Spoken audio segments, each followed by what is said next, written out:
네, 그 장내에 원래 뭐 나눠 드릴 만한 그런 종이가 있었는데 좀 늦게 오셔서 일단 쭉 나눠 드리고 있습니다. 네. 네, 선생님 반갑습니다. 인사드릴게요. 네, 오늘 그 혹시 현수막 보신 분도 계실 것 같고 저희들이 이제 좀 홍보를 좀 했었습니다. 그래서 대통령이 바뀌면은 우리 동네도 바뀌나요? 네. 그래서 제가 두 가지 버전을 준비했거든요. 인사. 예.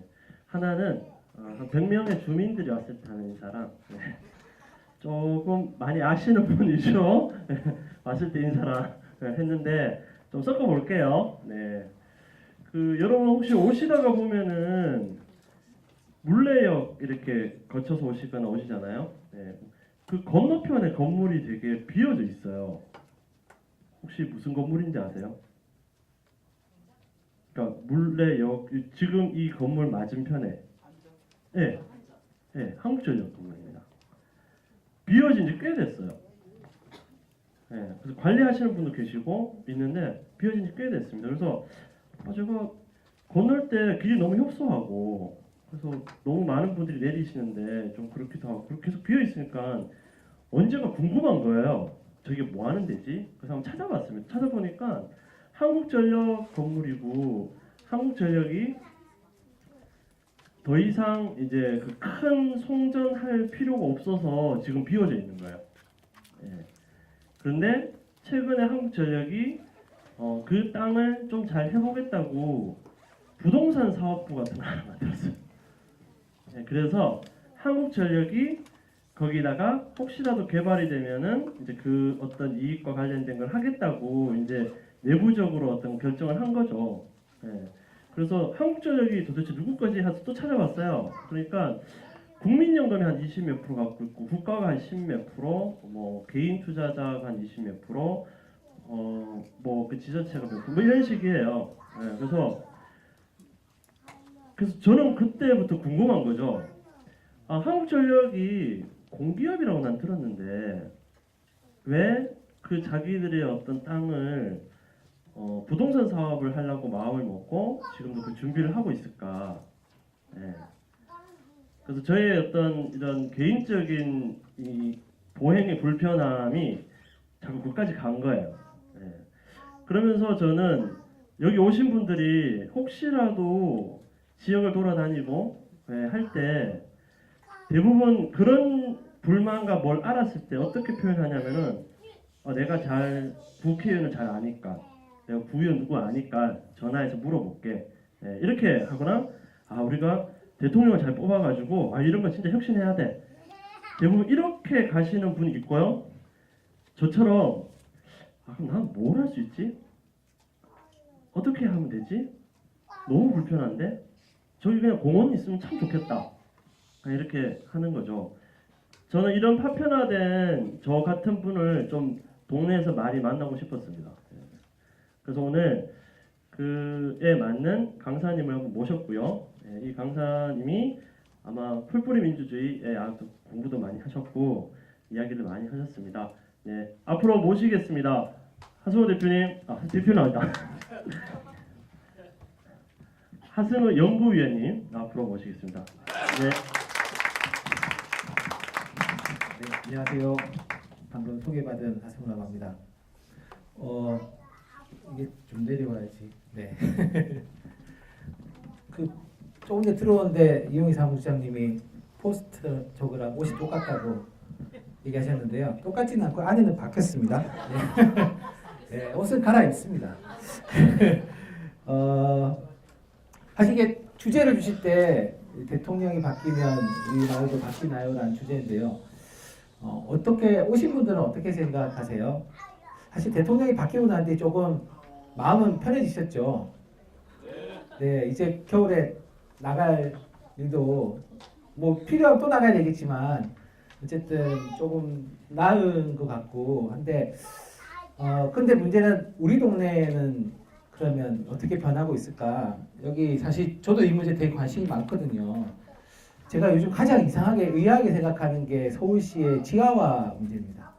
여기 서부간선만이 아니라 지금 동부간선도 있고 얼마 전에는 광화문대로도 지하화하겠다고. 왜 이렇게 자꾸 지하로 들어가지? 서울이 지상에 너무 이제 더 들어설 데가 없으니까 자꾸 지하로 파고 들어가는 건가? 어쨌든 지금 박원순 서울시장님이 하고 계신데 맨 처음에 박원순 시장이 됐을 때는 뭔가 이제 서울시도 좋을 것 같다. 이제 복지 예산도 많이 늘어나고 괜찮아지겠지라고 기대했는데 실제로 약간 그런 기대가 좀 충족되는 것 같아서 야 역시 서울시에 사는 게 딴 데 지역에 사는 것보다 뭔가 좀 좋아지는 게 아닐까? 라는 기대를 했는데 왠지 제가 볼 때 한 몇 년 전, 한 1, 2년 전부터 이런 대규모 계획들이 조금씩 나오고 있어요. 왜일까요? 아니, 뭐 정답은 없으니까 마음 편하게 얘기하시면 되는데 왜 이런 계획들이 자꾸 나올까요?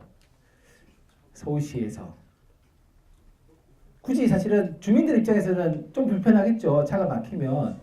근데 땅속을 파고들고 여기도 있다시피 사실 이 터널 내부 정화한다 해서 바이패스 한다고 하는데 사실 저는 100% 정화되는 장치라는 게 지구상에 존재할까? 예.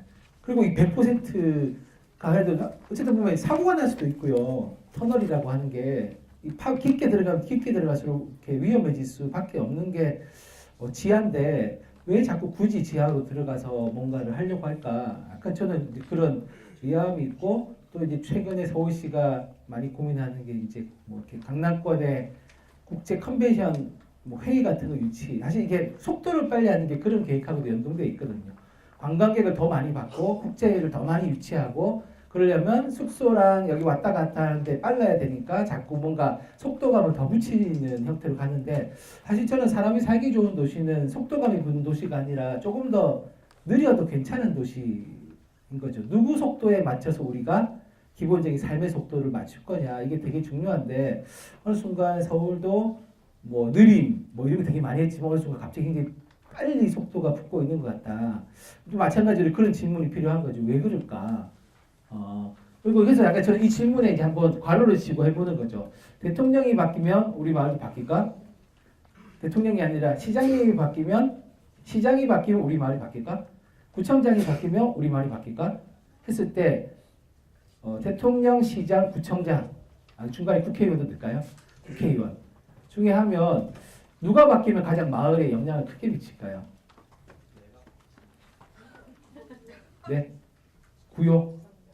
구청장이 바뀌면 그러면 6월 13일 날 지방선거 때는 구청장이 굉장히 중요한 여기 계신 분들한테는 근데 약간 또 서울시의 특별함이 있습니다. 서울특별시잖아요. 영등포구는 자치구고 사실 또 약간 가령 그렇거든요. 제가 사는 곳은 충청북도 옥천군입니다. 저희 강의 끝나고 또 열심히 영등포역 가서 집에 가야 되는데요. 옥천군은 충청북도에 있습니다.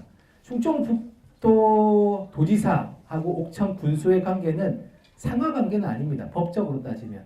광역자치단체와 기초자치단체는 이게 우리가 생각할 때는 충북도청 밑에 옥천군청이 있다고 생각하는데 그렇지는 않거든요. 그러니까 물론 예산 때문에 그런 면도 있지만 냉정하게 법적으로 따지면 둘은 별개의 법인입니다.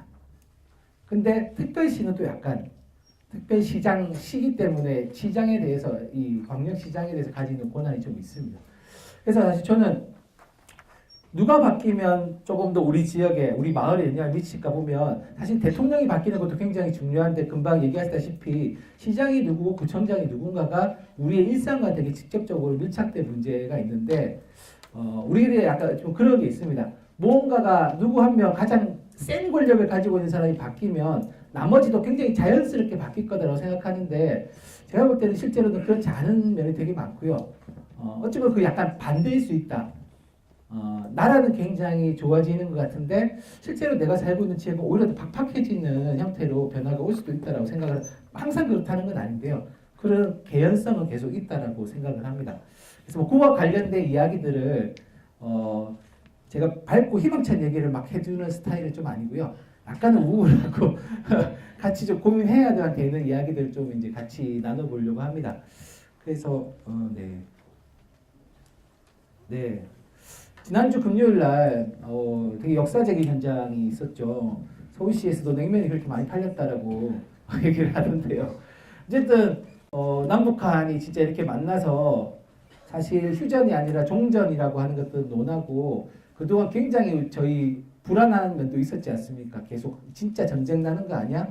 근데 어찌 보면 그런 불안감을 씻어준 만남의 자리가 있었다라고 하는 거는 저는 어쨌든 이게 과거의 대통령이었다면 불가능했을 일이기 때문에 저희한테 굉장히 좋은 일이라고 생각을 합니다.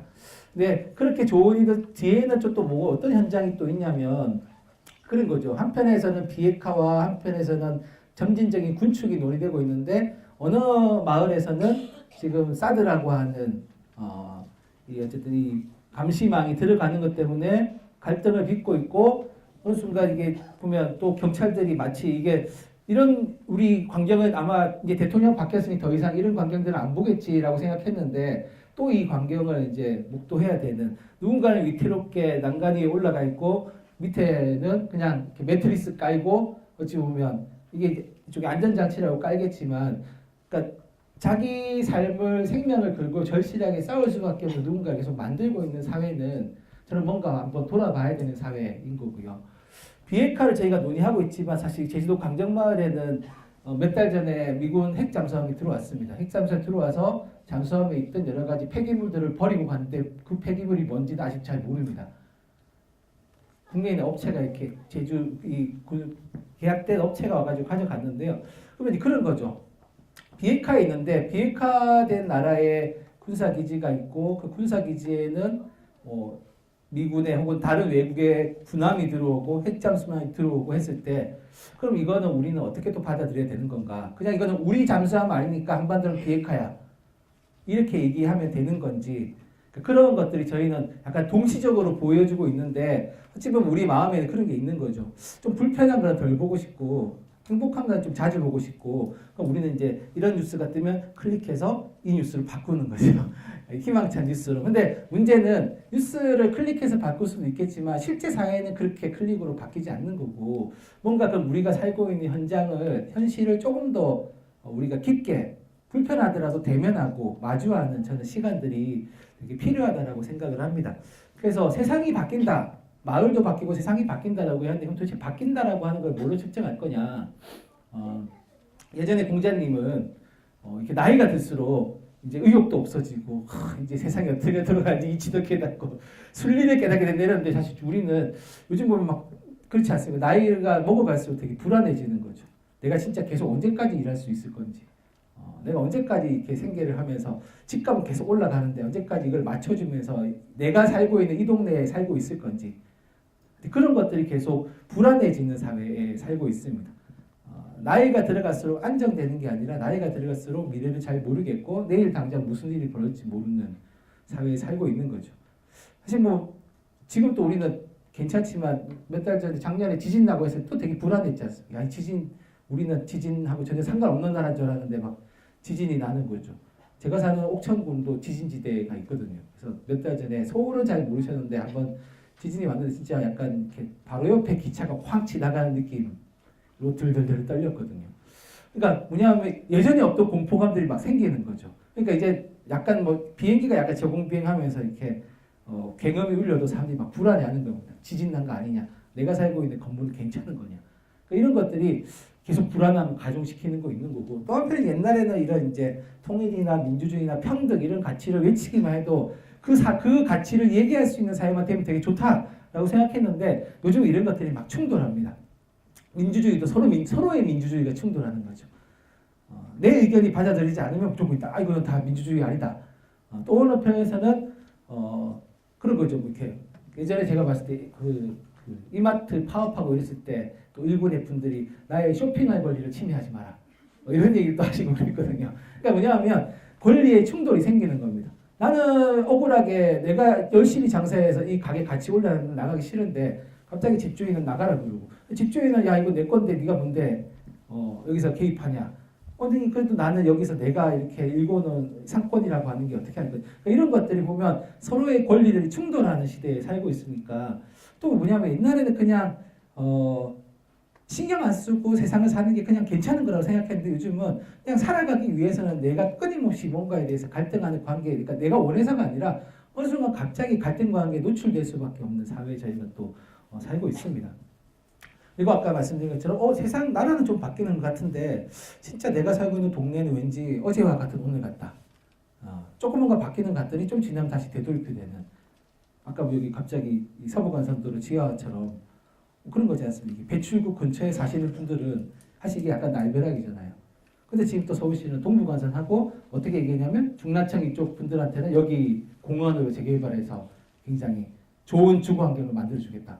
사실 이게 모순된 이런 얘기를 하고 있는데 왠지 이런 것들 옛날에 보면 막 이렇게 남게 말하는 방식은 좀 이제 한물 지나갔고 더 이상 서울에서는 토건식 개발이 없을 거다라고 생각했는데 어느 순간 보니까 다시 그런 게 막 들어오고 있는 거죠. 그럼 또 이런 걸 어떻게 해야 될 거냐. 세상이 바뀌는 줄 알았는데 세상이 안 바뀌는 것 같고 뭔가 좀 시간이 흘러가면 조금 더 예전보다 나아질 줄 알았는데 이게 진짜 나아지는 건지 아닌지를 저희가 자꾸 이제 헷갈리는 사회에 살고 있다고 생각합니다. 근데 이거는 뭐 저는 개인의 문제는 아닌 것 같고요. 우리가 살고 있는 사회가 여전히 뭔가 무엇을 중요한 기준으로 살아야 될 거냐에 대한 논의가 혹은 사회적인 합의가 별로 없는 사회에 살고 있지 않은가 생각이 듭니다. 뭐 저도 사실 다른 나라가 어떻고 저떻고 이런 얘기 별로 안 좋아하는데 그냥 이건 참고로 그러니까 우리가 생각한 가치라고 하는 것들에 대해서 저희가 좀 합의를 해봐야 되는데 세상이 바뀌었다고 얘기하려면 그 합의의 기준이라고 하는 것을 뭘로 볼 거냐. 한국도 이제 OECD 국가죠. OECD에서 매년 사회지표라고 하는 것을 해서 그 사회를 측정하는 기준 같은 것들을 만들어냅니다. 이거는 그 사회지표에서 이제 형평성 관련돼 있는 부분의 지표를 뽑아낸 건데요. 그러니까 우리는 그냥 평등 이렇게 얘기하면 그냥 가치잖아요.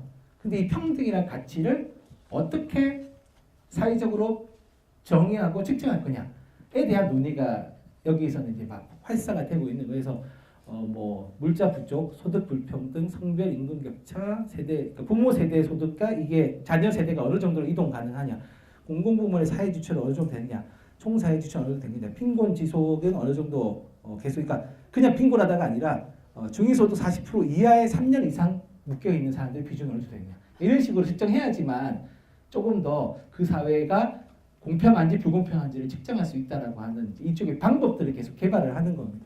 그 주거비용 같은 것도 얘기하고 노령연금 대체율 같은 것도 얘기를 하면서 그러니까 이런 지표를 가지고 이런 것들을 정의할 수 있는 세부 지표가 있고 세부 지표를 가지고 그 사회를 계속 평가를 하는 겁니다.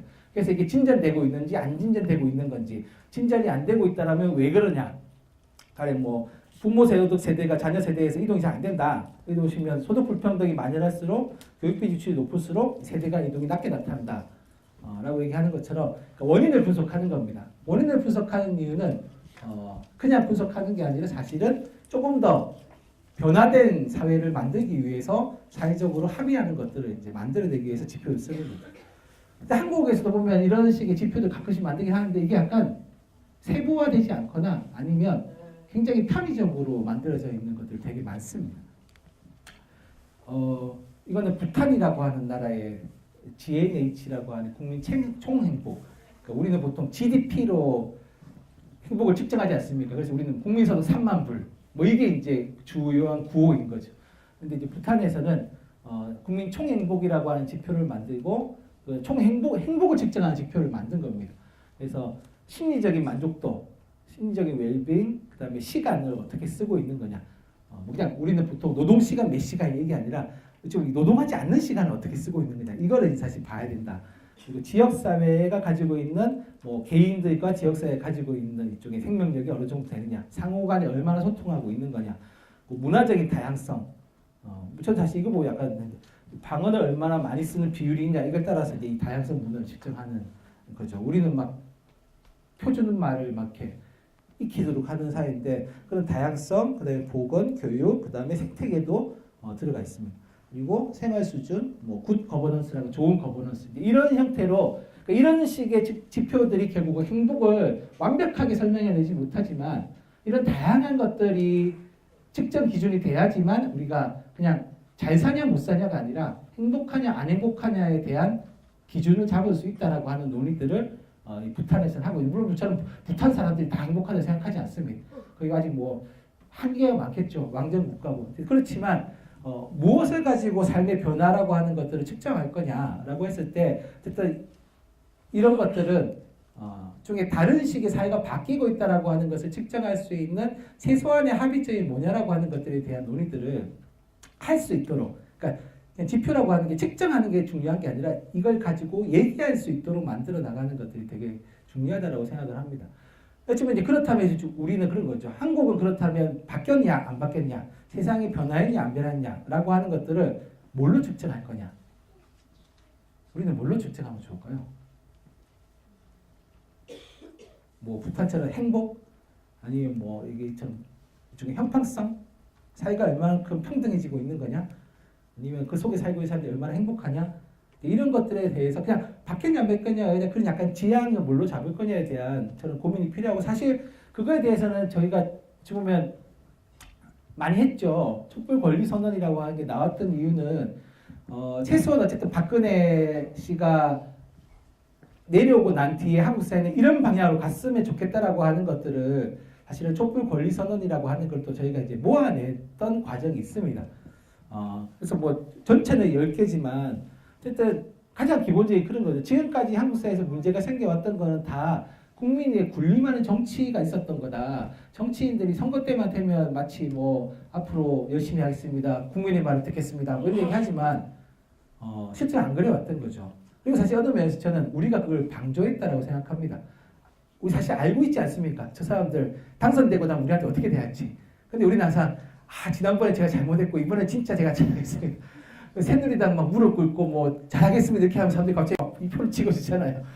참 속을 걸 뻔히 알면서 우리는 계속 그걸 묵인하고 방조해왔던 역사가 사실 우리한테도 있는 거죠. 근데 어쨌든 그걸 바꿔야 되려면 대의 정치를 좀 개혁하고 직접 민주주의를 좀 더 진전시키는 방향으로 가야 된다. 특권 세력, 최순실 같은 특권 세력을 위해서 남용될 공권력을 더 이상 용납하지 않도록 주권자들이 이제 움직여야 된다. 그러니까 좋은 세상이라고 하는 것은 새로운 대통령이 당선되면 좋은 세상 오는 게 아니라 결국 그 세상에서 우리가 뭘 할 거냐에 대한 뭔가 우리의 고민이 없으면 그런 세상이 안 올 거다라고 하는, 저는 우리가 일정 정도의 암묵적인 동의들이 있었다라고 생각을 합니다. 그리고 그런 세상에서는 부패와 특권이라고 하는 것들이 없어져야 되고 차별과 불평등이라고 하는 것들에 대해서 이제 그러니까 바로 없은 사회는 아니더라도 누구라도 차별과 불평등에 대해서 항의할 수 있는 사회는 최소한 돼야 되지 않겠냐. 그런 사회들을 저희가 어쨌든 촛불을 들고 그렇게 막 추운 겨울이 오면 꺼지겠지라고 했던 상황을 제가 버티면서 광화문에서 나갔던 이유는 진짜 좀 우리가 앞으로 올 세상은 다른 세상이면 좋겠다는 기대치를 갖고 갔던 거죠. 근데 이제 문제는 이제 저희가 그럼 우리는 지금 앞에 뭐 총행복이나 아직 뭐 공평성, 형평성 이런 걸 얘기할 수준이 아니었다.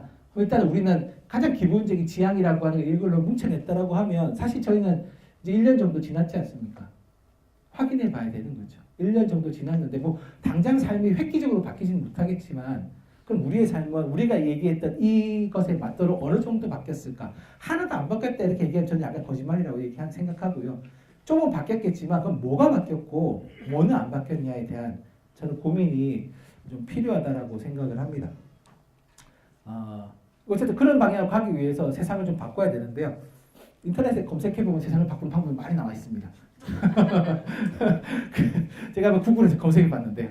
구글에서 검색해봤더니 그냥 쭉 들면 세상을 바꾸는 방법, 이렇게 하고 뭐 이 작은 초콜릿으로 세상을 바꾸는 방법, 뭐 이런 것도 뜨고요. 세상을 바꾸는 시간 15분 뭐 이런 그 CBS 프로그램도 뜨고요. 그러니까 그 얘기 뭐냐면 우리가 방법을 몰라서 그럼 안 했어? 또 그것도 약간 아닌 거죠. 또 약간의 방법도 나름 이제는 인터넷도 발달되고 최소한 이제 뭔가 좀 우리가 필요하다면 자료를 뒤져볼 수 있는 사회는 된 거죠. 그럼 이제 지향도 있고 방법도 있는데 조금 더 우리가 한 단계 더 나갈 수 있는 거죠. 근데 어떠세요? 여기 계신 분들은 한 단계 조금씩 우리가 뭔가 한 발 한 발씩 조금씩 앞으로 지난 1년 동안 걸어왔다 이런 느낌이세요? 어떠세요? 네, 끄떡끄떡 하시는 분이 한 3분밖에 안 계시는데요. 나머지는 잘 모르겠다. 네, 뭐 저도 비슷하기 때문에 일단 넘어가서. 어쨌든 이제 저희의 이런 대의를 가지고 이제 문재인 정부가 들어섰고요. 문재인 정부가 들어서자마자 발표했던 게 이제 5대 국정 목표와 20대 국정 전략 이런 걸 발표를 했습니다. 국가 비전을 국민의 나라 정의로운 대한민국 좋죠. 네. 그리고 5절 국정 목표를 국민이 주인인 정부, 더불어 잘 사는 경제, 내 삶을 책임지는 국가, 고르게 발전하는 지역, 평화와 번영의 한반도 이렇게 5개의 국정 목표를 정했습니다. 좋은 목표죠. 네, 두 분밖에 끄떡끄떡 안 하시는 거는 여기는 되게 뭔가 반응하지 않기로 다짐을 하고 오신 결의하고 오신 분들 같은데요. 좋은 목표죠. 근데 아까 말씀드렸던 것처럼 좋은 목표가 진짜 좋으려면 그 목표를 측정할 수 있는 구체적인 지표들이 필요한 거고요. 그 지표들을 달성할 수 있는 방법들이 필요한 거라고 저는 생각을 합니다. 그래서 국민이 주인이 정부, 아까 우리가 제일 중요하게 봤던 국민이 주인이 정부를 하기 위해서 그럼 어떤 전략을 짜고 있느냐? 국민 주권의 촛불 민주주의 실천하겠다. 사실 약간 추상적인 얘기 가깝고요. 소통으로 통합하는 광화문 대통령이 되겠다. 투명하고 유능한 정부가 되겠다. 권력기관의 민주적인 개혁을 하겠다. 이런 4가지 구체적인 국정 전략을 세웠습니다. 이 4가지 중에 지금 실현되고 있는 건 어떤 걸까요? 혹시 국정운영 5개년 계획 보고서 이거 보신 분 혹시 있어요? 청와대 홈페이지에 나와 있습니다. 네, 그렇죠. 누구라도 다운받아서 볼 수 있는 거죠. 그러니까 선생님 혹시 보셨나요? 저는 봤습니다. 아, 네. 보신 이유는 문재인 정부가 어떤 방향으로 가는지 좀 궁금해서 보시는. 그렇죠. 네. 보시니까 그럼 제가 약간 말씀드린 요 국민이 주인이 정부 하기 위해서 밝히고 있는 4가지 전략이 지금 어느 정도 조금 진전되고 있을까요? 객관적인 측정 기준이었기 때문에 네. 어떤 발전이 된다, 네. 더 나아진다 네. 그런 부분들은 피부적으로 네. 느끼기가 어렵습니다. 아, 제가 본 관계는. 그래도 느낌으로 약간. 그렇죠. 네. 두 번째 정부들은 비교 대상이 아니니까 네, 네. 그들하고 비교하는 것은 적절하지 네. 않고요. 네, 네. 그래서 최소한 네. 그래도 촛불 집회를 가가지고 바뀌니까 최소한 문재인 정부는 그래도 다른 정부보다는 좀 더 네. 나은 것 같습니다. 한 네, 1년 네. 안 됐습니다만 네, 네. 개인적으로 봤을 때 네. 저도 개인적으로 봤을 때는 그 앞에 정부보다 낫다고 생각합니다. 정당은 아니라고 보고 있습니다. 네, 알겠습니다. 네. 그러니까 뭐냐면, 그러니까 저는 답이 있는 게 아니라요. 저희가 한번 이런 생각을 좀 해봐야 되는 거죠. 그러니까 선생님 하신 것처럼 그 청와대 홈페이지 가시면 혹은 그냥 인터넷에 검색하시면 이 보고서를 누구라도 다 보실 수가 있고 그러면 우리가 한번 확인해 봐야 되는 거죠. 우리가 만든 정부가 그동안 어떤 계획을 세워왔고 어떻게 전략을 세워왔고 사실 계획서를 보면 이보다 또 훨씬 더 구체적으로 이 20대 국정 전략을 하기 위한 또 나름의 세부적인 방법론들이 이렇게 적혀 있거든요. 가령 여기 보시면 이제 전략 하나가 있으면 보통 이렇게 쭉 붙어 있으면서 이게 200개 정도 됩니다. 그러니까 100개 정도 됩니다. 100대 국정 과제들이 있는 거죠. 그러니까 사실은 우리가 확인해 봐야, 그러니까 이 보고서를 제가 볼 때 이 보고서를 어쨌든 과거에는 공개 안 했거든요. 잘 자기들끼리만 돌려보고 근데 이거를 바로 공개한 이유가 맨 뒤에 보면 써 있기도 합니다. 국민들이 같이 보고 의견을 달라 국정 운영에 반영하겠다. 근데 이제 문제는 그런 거죠. 국민들 의견을 안 내면 반영이 잘 안 되는 거고 물론 뭐 최근에 보면 청와대 게시판에 열심히 다 국민청원으로 이제 20만 되면 청와대가 답변을 주겠다라고 하니까 이제 청원 방식을 많이 쓰시는데 그러니까 사실은 뭐냐면 청원은 또 약간 고민이 되는 게 청원은 할 수 있는데 그 전에도 국회에서 청원할 수 있는데 청원은 굉장히 우리 삶을 바꾸는 새로운 방법인가 생각해보면 또 약간 그리고 아직 그거 자체가 법적인 구속력을 가지는 건 아닌 거죠. 그랬을 때 우리가 뭔가 계속 이거를 보고 의견을 내야 되는데 우리는 어떤 면에서는 또 문재인이라는 대통령이 알아서 잘해주길 기대하는 형태로 기대하고 있지 않은가. 그리고 어쨌든 저는 문재인 정부가 했던 중요한 얘기 중에 하나가 분권이라고 하는 것들을 꺼냈습니다. 사실 저는 분권, 제가 지방에 살고 있기 때문에 더 와닿기도 한데요. 그동안 뭐 정부들이 분권을 얘기하고 고민들 얘기하지만 사실 수도권은 계속 강화되어 왔습니다. 여기 보시면은 그래프가 막대 그래프가 다른 지방에서 수도권은 뭐 거의 차이가 안 나죠. 차이가 안 나죠. 차이가 많이 나죠. 어쨌든 인구도 집중돼 있고 산업도 집중돼 있고 각종 사회적인 자원 문화들도 다 서울 수도권에 집중돼 있고요. 요즘 저희 지역들 우울하게 만드는 이야기들이 이런 얘기입니다. 지방 소멸론. 2040년, 2050년이 되면 이제 한국에서는 지방들 여기 보면 빨간으로 표시된 것들이 소멸 예정 지역. 제가 살고 있는 옥천도 여기 소멸 예정 지역으로 들어가 있는데요. 그럼 뭐냐면 이제 인구는 갈수록 더 빠르게 고령화되는데 새롭게 태어난 출생하는 인구가 없기 때문에 여기는 자연적으로 인구가 줄어들어서 마을이 망할 거다 이런 이제 전망을 내놓는 거죠. 일본에서 이제 지방 소멸로 나온 얘기가 그 방법을 그대로 한국에 가져와서 돌려봤더니 이런 결과가 나왔더라. 이게 이제 한국 고용정보에서 많은 자료입니다. 근데 약간 처음에 약간 충격이었고요. 요즘은 약간 저는 약간 이 얘기 되게 불편합니다. 왜냐하면 그러니까 2050년까지 사람이 다 죽을 건 아니잖아요. 학교를 갑자기 막 사람들이 막 이렇게 통으로 죽어나갈 건 아니고 사람들이 있을 텐데 어느 순간 우리는 외부에 의해서 우리는 당신들의 살고 있는 지역을 소멸할 거야 이런 얘기 듣게 되는 거죠. 근데 우리는 계속 살고 있는데 저도 어쨌든 뭐 어떻게 될지 모르겠지만 옥천에 살고 있는데 저희 애도 있고 살 건데 그럼 우리는 어느 순간 외부에 의해서 소멸된 지역으로 호명당하는 것들이 어느 순간 되게 불편하더라고요. 그럼 우리 뭐 소멸될 거니까 나가는 얘기인가? 딴 데 가서 사는 얘기인가? 하여튼 또 우리 군수님은 자 우리 동네 소멸될 거니까 예산을 팍팍 주시오. 돈을 많이 주면 뭐 사업을 일으키면 경제를 살리면 청년들이 찾아가고 출산율이 높아지고 이런 말도 안 되는 이야기들을 막 이번 지방선거 때 또 토해낼 겁니다. 그러니까 이제 뭐냐면 이 빨갛게 된 지역들이 긴장하는 게 아니라 중앙정부한테 열심히 지금 돈 달라고 얘기를 하고 있는 거죠. 또 문제는 뭐냐 이 돈이 그럼 지역 주민들한테 올 거냐? 지역 주민들은 잘 안 오는 거죠. 주로 뭐에 쓰이냐면 산업단지 만들고 농공단지 만들고 지역사회 개발하는 데로 쓰입니다. 그러니까 어마어마한 돈들은 쓰이는데 정작 주민들한테 도움이 안 되는데 마치 이게 뭐냐면 주민들을 인질로 삼아서 지방정부들이 약간 중앙정부한테 삥 뜨는 느낌이 있는 거죠. 그러니까 되게 이렇게 희한한 관계가 그려지는 거죠. 수도권 보시면 여기만 이제 살아남고 여기는 없어질 거다라고 하는 그런 전망을 그리는데 그러니까 중앙정부는 자 돈을 풀어가지고 도시재생도 하고 뭐도 해가지고 다 이제 지역을 살려주겠다라고 얘기하는데 정작 지역에 있는 사람들은 이 권력자들은 그 돈을 받아서 우리 지역에서 뭘 크다란 걸 하면서 내 임기 때 뭐 하나 멋있는 작품 하나 만들까? 아직도 지방선거 되면 랜드마크 이런 얘기합니다. 우리 지역을 대표할 수 있는 커다란 거 하나 만들고 싶다. 그래서 지난 군수는 가위를 만들었습니다. 세계 초대형 가위를 만들어서 기네스북에 등재가 됐습니다. 지난과 가위가 무슨 관계가 있는지는 아무도 모릅니다. 그냥 가위박물관입니다. 가위가 초대형 가위가 만들어지고 가위박물관이 생겼고 완도에는 갑자기 초대형 전복이 생겼습니다. 전국 곳곳에 그래서 초대형 뭐가 생기고 있습니다. 신기한 일입니다. 한국은 되게 그 돈이 보면 이게 작게는 몇십억에서 크게는 몇백억이고 가령 함양호 같은 경우에 지금 한방벨리 만든다고 1,000억 넘는 돈을 막 쏟아붓고 있습니다. 도대체 함양군 인구가 지금 한 3만, 4만 정도인데요. 그럼 도대체 1,000억의 한방벨리가 있는데 문제는 지리산권에 벨리가 되게 많습니다.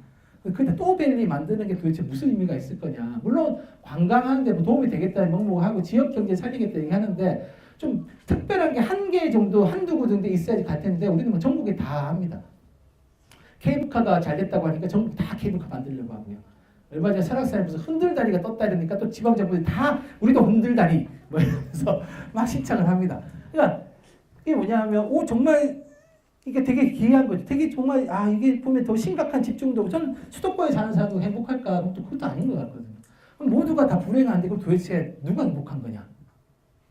사실 우리가 그 혼자 행복한 사람들을 쫓아내기 위해서 이렇게 했던 거잖아요. 근데 혼자 행복한 사람들은 여전히 행복하고 우리의 삶은 조금 더 뭔가 나아지지 않고 있는 이 기묘한 격차를 어떻게 해야 될까? 그래서 어쨌든 그런 문제를 조금 바로잡기 위해서 문재인 정부가 꺼낸 카드는 분권화시키겠다. 지역이 더 많은 재정권이 있는 자극권을 가질 수 있도록 하게 하겠다. 그래서 지방정부, 지금 보면 아예 한국은 헌법에 지방자치제도는 규정사항이 아닙니다. 그러니까 지방자치법에 따라서 지금 우리가 지방선거를 하는 거지 헌법이 보장하고 있는 지위는 아닙니다. 그러니까 어쨌든 이번에 청와대에서 나왔던 개헌안이 아예 기초자치단체 이걸 지방정부라고 명시하고 지방정부한테 자치를 한다라고 하는 권한을 헌법에 담는 것들을 이제 개헌안에 하려고 했던 거죠. 그래서 뭐냐면 그런 거죠. 어쨌든 지금까지 중앙이 다 너무 흡수를 해가지고 지역이 이렇게 되고 하고 있으니까 중앙정부도 고민을 하는 거죠. 그럼 이제 지역한테 더 많은 자유권을 줄 테니까 지원을 해줄 테니까 장기적으로는 각자 알아서 잘 살아남아라. 라는 이제 계획을 짜고 있는 겁니다. 근데 문제는 아까 제가 말씀드렸듯이 그 계획이 여전히 주민의 자유는 어디에 해야 될 거냐라고 하는 고민이 있습니다. 문재인 정부가 그런 고민 안 하는 거 안 합니다. 또 합니다.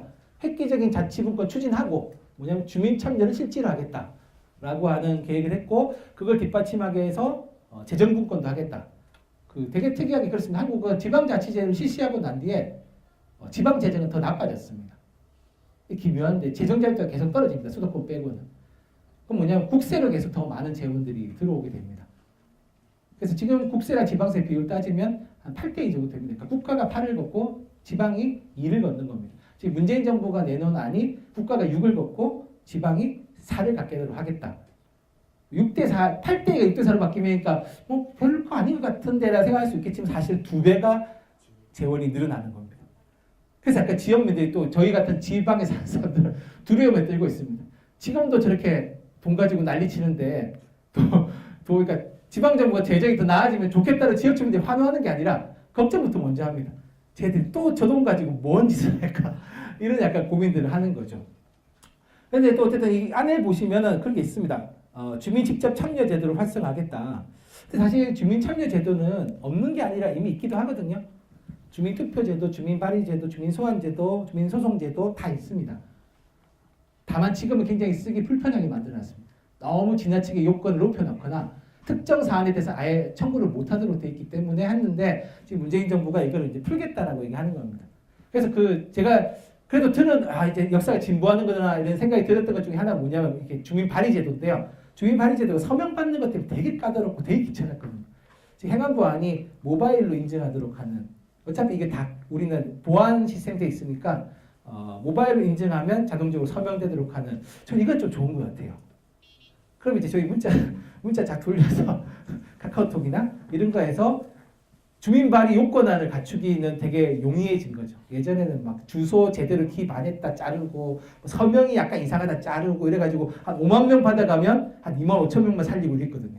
근데 어쨌든 이제 모바일로 하면 그냥 그게 이제 굉장히 수월해지는. 그래서 이런 거 되게 괜찮다, 스마트하다 이런 생각이 드는데 문제는 그거 말고 진짜 자치를 어떻게 할 거냐. 진짜 주민들이 자기 지역을 어떻게 지역에 관해서 지방정부가 일방적으로 결정해 왔던 거. 또 어떤 면에서 아까 저기 서부간선처럼 주민들은 반대하는데 구청은 이거는 시간이라서 우리 잘 모르겠는데요. 이거는 뭐 기업이 해서 우리가 잘 모르겠는데요. 서울시는 뭐 이거 우리가 알아서 잘할 테니까 알아서 잘할 테니까 걱정하지 마시라. 이런 얘기만 반복하는데 사실 자치는 그게 아니잖아요. 주민들이 반대하고 주민들이 궁금해하면 알려주고 설명해주고 그래도 반대하면 안 하는 게 원래 자치인 거죠. 물론 모든 일을 다 그렇게 할 수는 없겠죠. 왜냐하면 주민들이 생각이 다 여러 가지니까. 그런 거에 대한 주민들의 결정권과 주민들이 가지고 있는 정보력과 주민들의 사안에 대해서 말을 할 수 있는 권리들을 보장해 줘야 되는데 그런 권리들이 지금 우리한테 제대로 보장되고 있는 거냐. 그런 것들에 대한 저희가 이제 질문을 좀 해봐야 되는 시간대라고 생각을 좀 합니다. 그래서 이건 뭐냐면 제가 찍은 거거든요. 제가 사진 잘 못 찍는데요.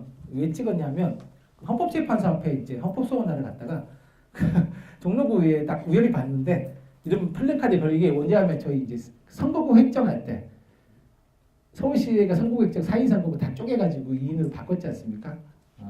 근데 그걸 어떻게 종로구가 표현했냐면 선거구 획정을 그렇게 하는 게 풀뿌리 민주주의를 훼손하는 의원 정수 조정, 선거구 획정 반대 이렇게 플래카드를 딱 의회 앞에 붙여놓은 거예요. 그래서 이분들이 이렇게 생각하시는구나.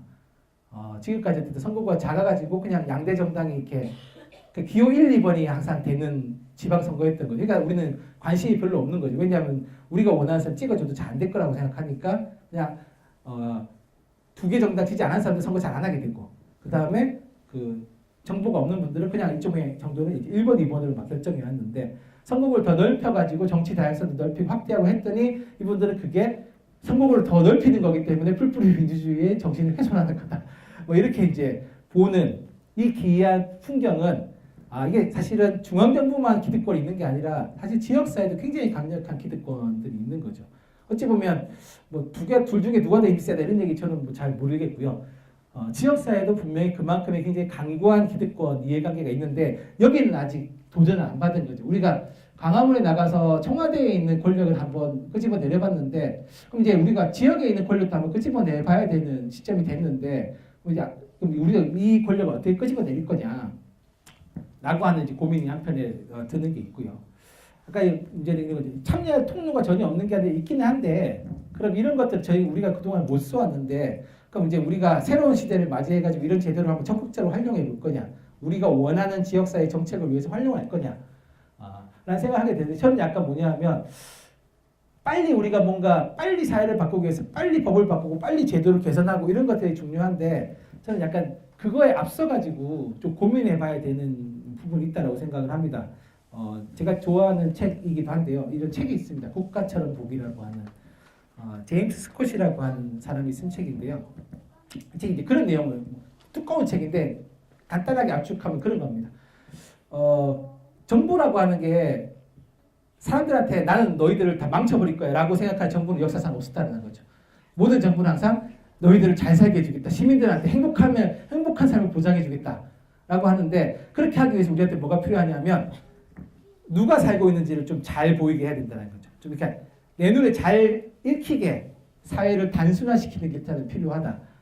사람도 그렇고 생태계도 그렇고 그래서 뭐냐면 쓸모 있는 것과 쓸모 없는 것으로 나누기 시작하고 사람도 쓸모 있는 사람과 쓸모 없는 사람 식물도 쓸모 있는 식물과 쓸모 없는 식물로 나누면서 결국은 어떻게 얘기하냐면 쓸모 있는 것들을 위한 사회를 만들어가는 그리고 그 속에서 그런 아름다운 유토피아라고 하는 것들을 그려주겠다. 우리가 그런 세상을 만들어주겠다라고 얘기했는데 문제는 그 유토피아적 계획들이 한 번도 그러니까 한 번도 성공한 적은 없었다라고. 왜냐하면 그 유토피아가 왜 불가능했냐면 이거는 노력을 하지 않아서가 아니라 이미 그 유토피아에는 쓸모 있는 것들만 들어갈 수 있는 유토피아였다라는 거죠. 결국 뭐냐면 쓸모없는 사람들 혹은 쓸모없는 자연 생태계는 계속 배제되고 파괴될 수밖에 없는. 그러니까 당연히 그러니까 갈등도 생기고 반대도 생길 수밖에 없겠죠. 그럼 또 그 반대를 억누르기 위해서 폭력이 동원되고 그래서 여기서 설명하는 것들이 주로 그런 겁니다. 뭐 소련이 생각했던 거, 남미에서 진행했던 계획, 아프리카에서 진행했던 그런 계획들이 왜 좋은 뜻을 품었음에도 불행한 실험으로 끝날 수밖에 없었냐, 수백만 명이 이렇게 생명을 잃는 그런 사태로 끝날 수밖에 없었냐를 보면 결국은 우리가 누구의 관점에서, 그러니까 사회를 아까 말씀드린 대로처럼 우리가 누구의 관점에 생각하고 어떤 사회를 만들 것인가를 그냥 소수의 사람들이 생각해서 그 사람들의 기준에 맞춰가지고 집행한다라고 하는 게 사회 전체적으로 얼마만큼 불행한 결과를 가져올 수밖에 없는 거냐.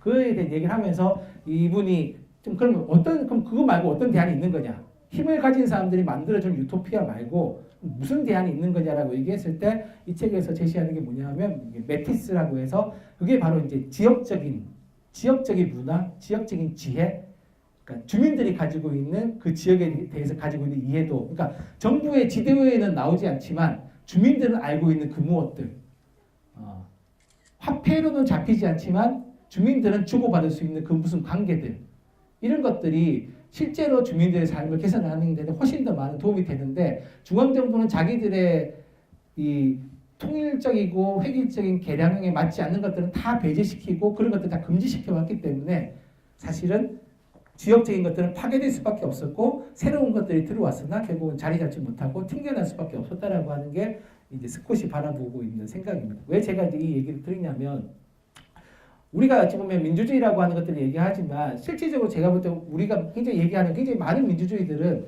저는 사실 민본주의에 좀 가깝다고 생각합니다. 그러니까 민주주의는 저는 뭐냐면 약간 불편하기도 한 거라고 생각하거든요. 그래서 여기 지금 와 계신 것도 불편하실 수도 있잖아요. 내가 이 시간 8시에 여기 와서 저런 얘기 듣고 있어야 되나? 불편할 수 있는 것처럼. 민주주의는 왜냐면 이게 우리가 이런 정보를 계속 주고받아야지 좋은 사회가 오는 거라 저는 생각하거든요. 때로는 내 시간을 희생하기도 해야 되는 거죠. 근데 이제 민본주의 좋은 점은 뭐냐면 그런 거죠. 우리가 왕을 잘 뽑으면 왕이 알아서 잘하겠지. 그 사람 대신에 우리가 좋은 왕을 뽑으면 그만큼 좋은 사회가 오는 거지. 물론 근데 모든 왕들이 항상 좋은 인간일 수는 없기 때문에 나쁜 왕이 있으면 우리가 불편하겠지. 하지만 언젠가는 좋은 왕이 올 거야 우리를 위해서. 이제 이렇게 사실은 뭐 민본주의의 가장 기본이 뭐 조선왕조 했던 정도전 이런 사람 보면 정도전에 뭐 책 보면 엄청나게 개혁적이거든요. 우리가 얘기하고 있는 그런 내용들이 되게 많습니다. 뭐 위민, 애민, 중민, 보민, 목민, 안민 이렇게 해가지고 진짜 이 사람은 민중을 사랑하는구나 이런 생각이 들거든요. 근데 민본주의가 저는 민주주의는 아니라고 생각하거든요. 왜냐하면 결국 민본주의도 좋은 왕의 출현을 기다릴 수밖에 없는 거고 왕이 어쨌든 간에 왕이라고 하는 사람한테 권한을 몰아주게 되는 사회인 건데 저는 그런 사회는 항상 위험하다라고 생각을 합니다. 그러면 좀 저희는 다른 사회의 사회로 가야 되고 진짜 민주주의라고 하는 것으로 가야 되는데 여전히 저는 어쨌든 보면 약간 그런 고민이 있는 거죠. 우리가 진짜 민주주의를 원하나? 좀 우리는 그냥 골치 아파 생각하기 싫어. 서부간선도로 좀 구청장이 알아서 잘 해결하면 안 되나? 우리가 굳이 막 나와가지고 반대 시위하고 뭐 그래야 되나? 이런 고민이 들지 않습니까? 실제로도. 좀 알아서 좀 잘하면 안 돼? 약간 이런 이제 짜증이 막 들기도 하고. 그래서 약간 선거 때 되면 이제 그런 고민도 드는 거죠. 이번에 잘 뽑으면 뭔가 좀 바뀌겠지. 근데 항상 또 우리가 반복적으로 경험해 왔던 거는 이번에 잘 뽑은 줄 알았는데 좀 몇 년 지나니까 또 이상하던데. 약간 이런 고민이 드는 것처럼. 그럼 결국 뭐냐면 저는 그게 그 사람이 나빠서가 아니라 우리 사회 시스템이 계속 그렇게 될 수밖에 없는 구조를 가지고 있다면 저는 이제 우리가 좀 이제 계속 관심을 가지고 바꿔 나가야 되는 면이 있다고 생각해요. 저는 사실 그래서 시민을 위해서 살겠다 이런 사람 별로 안 좋아합니다. 왜 위해서 살지? 우리도 할 게 좀 있는데 왜 굳이 자꾸 우리 위해서 살겠다 그냥 당신은 당신이 생각하는 대로 잘하고 대신에 당신이 있는 권한들 우리하고 나누는 게 되게 중요하지. 나한테 맡겨주면 잘하겠다 이런 사람처럼 잘 모르겠다. 오히려 좀 우리랑 같이 뭘 해보겠다 이런 사람이 좀 좋은 사람. 우리가 민주주의의 관점을 생각한다면 우리가 당신을 위해서 다 해주겠습니다 이렇게 얘기하는 건 좀 저는 별로다라는 생각하고 한국도 보면 약간 정치는 그냥 말하는 사람의 정치인 거죠. 지금도 저 혼자 이렇게 막 얘기하지 않습니까? 별로 안 좋은 정치의 방식인 거죠. 사실은 말하는 사람이 얼마만큼 잘 들을 수 있는가 그리고 자기가 들은 바를 어떻게 얘기할 수 있는가가 되게 중요한데 그러니까 타인이 나한테 얘기해 준 바를 타인이 생각하는 대로 말할 수 있는 사람이 저는 굉장히 훌륭한 사람이라고 생각합니다. 보통은 타인이 말하는 바를 자기 식대로 해석해가지고 그러니까 내가 너한테 잘해주고 있잖아 이런 얘기 하잖아요.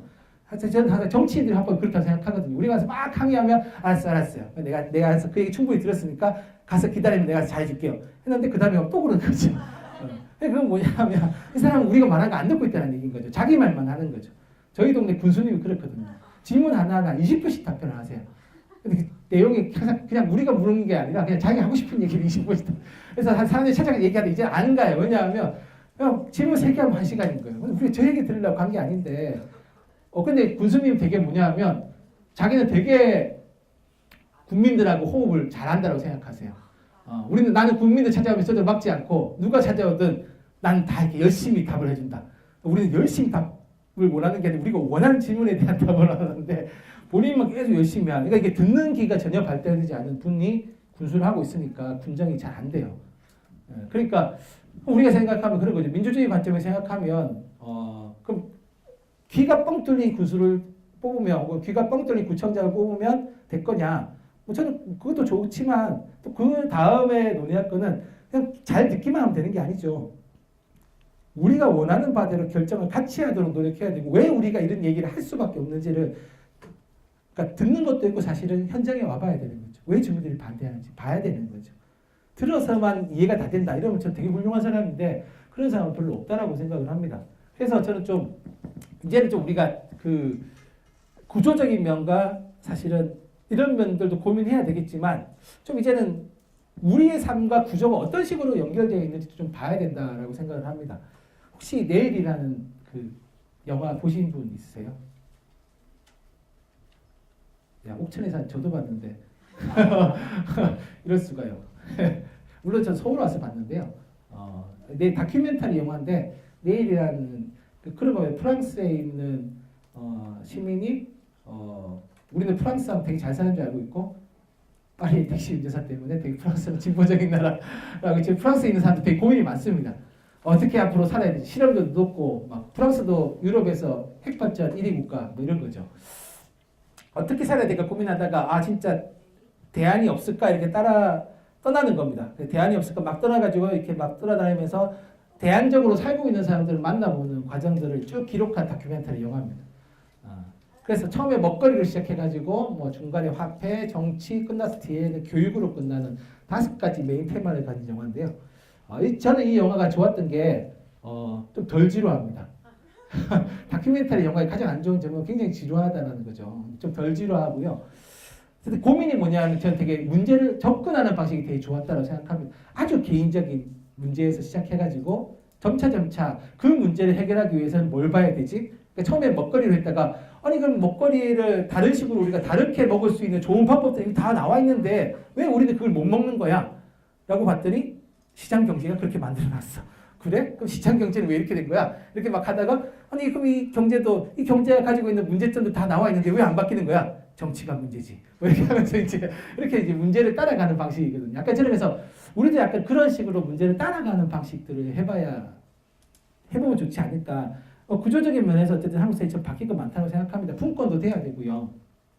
실제로 시민들이 얘기했을 때 바뀌지 않는 거. 근데 그게 전혀 안 먹히는 구조는 어쨌든 선거제도의 영향도 있는 거죠. 어쨌든 한국 사회는 승자가 모든 걸 다 독식해도 괜찮은 사회를 만들어놨기 때문에 정치도 그렇지 않습니까? 국회의원도 그냥 45%를 획득한 사람도 그냥 당선되면 65%의 의견은 다 사라지는 거죠. 그럼 뭔가 불합리한 거죠. 뭐 지방선거는 그나마 낫다고 얘기하지만 어쨌든 여기도 보면 아까 보시면 풀뿌리 민주주의 훼손 때문에 서울도 선거구를 다 이제 쪼개놨기 때문에 결국 또 이제 우리는 두세 명 중에 선택해야만 되는. 그러니까 두세 명 중에 선택해야 되니까 저분들은 1-가 1-나, 2-가 2-나 이런 식으로 나오는 거죠. 그러면 결국 뭐 자기들이 다 먹겠다 이런 생각도 가지고 있는 거고요. 그럼 뭔가 이렇게 좀 구조적인 면에서 우리가 선택하는 게 전혀 먹히지 않도록 되어 있는 구조를 바꿔야 되는 과제가 저는 분명히 있다고 생각하고요. 그리고 어찌 보면 나와 우리의 권리를 실현할 방법을 찾기 위해서는 이런 구조적인 정치 제도를 바꿔야 되는 거죠. 또 한편에서 어쨌든 좀 우리가 살고 있는 사회에 뭔가 좀 이상하다. 서울시 얼마 전에 그 비닐 같은 거 수거 안 돼서 아파트 단지 난리 났다시피 어쨌든 이게 이런 문제가 왜 생길까? 애초에 이런 걸 좀 적게 쓰도록 혹은 조절할 수 있도록 그런 식으로 생산을 하면 되는데 우리는 자꾸 소비자들한테 현명한 똑똑한 소비자가 세상을 바꾼다. 이렇게 얘기하면서 자꾸 소비자들한테 더 분리수거만 열심히 하고 우리가 더 에너지를 더 많이 써가지고 뭘 하도록 만드는데 사실 애초에 생산할 때부터 그럼 우리가 이걸 쉽게 할 수 있도록 고려한 생산을 하면 단가는 조금 더 들더라도 고려한 사회적인 가치를 고려한 생산을 하게 되면 이 생산하고 유통하고 소비하고 그 전까지 다 폐기했는데 이제 폐기가 아니라 재활용하고 순환할 수 있는 시스템을 만들 수 있는데 사실 지금까지는 그게 이제 안 되는 거죠. 또 마찬가지로 그런 고민이 드는 거죠. 그러면 그런 사회가 올 때까지 우리가 기다려야 되나? 근데 문제는 그런 사회가 좀 늦게 올 것 같고요. 그동안 우리는 계속 살아야 되기 때문에 지금부터라도 뭔가 좀 우리가 살아갈 수 있는 방법을 찾는 과정들이 필요하고 뭐 교육과 문화 좀 마찬가지 생각합니다. 되게 중앙집권화되고 획일적인 문화라고 생각합니다. 저 사실 지금도 그렇거든요. 전국 동시 지방선거 되게 싫거든요. 왜 전국이 동시에 해야 돼? 그렇지 않습니까? 우리 지역에서 사람 뽑으면 새로 뽑았으면 보궐선거에서 뽑았으면 그럼 그 사람 4년 임기하면 되지. 꼭 전국이 다 맞추기 위해서 누구는 1년만 임기하고 다시 선거해야 되고 좀 그런 거는 별로 좋은 방식이 아닌 것 같고 전국의 학교가 다 비슷한 얼마 전에 제가 황당한 게 방배초등학교에서 그 학생이 인지됐잖아요. 그랬더니 저희 옥천군에 있는 초등학교가 문을 잠궈버렸어요. 그래서 왜 문을 잠궈냐? 우리 애 지금 1년 동안 계속 여기로 통학했는데 이거 막 잠그고 우리 저렇게 돌아가야 되는데 왜 그런가 학교에 전화해봤더니 학교 말이 교육청이 지침을 이렇게 내려왔대요. 그래서 문 2개만 열려고. 그래서 4개 있는 문 중에 뭘 2개 닫을까 하다 그냥 자기들은 그냥 정문하고 측문만 열고 나머지 다 폐쇄했다라고 얘기했거든요. 전화를 계속했죠. 그래서 지금은 요 문이 열렸어요. 근데 그런 거죠.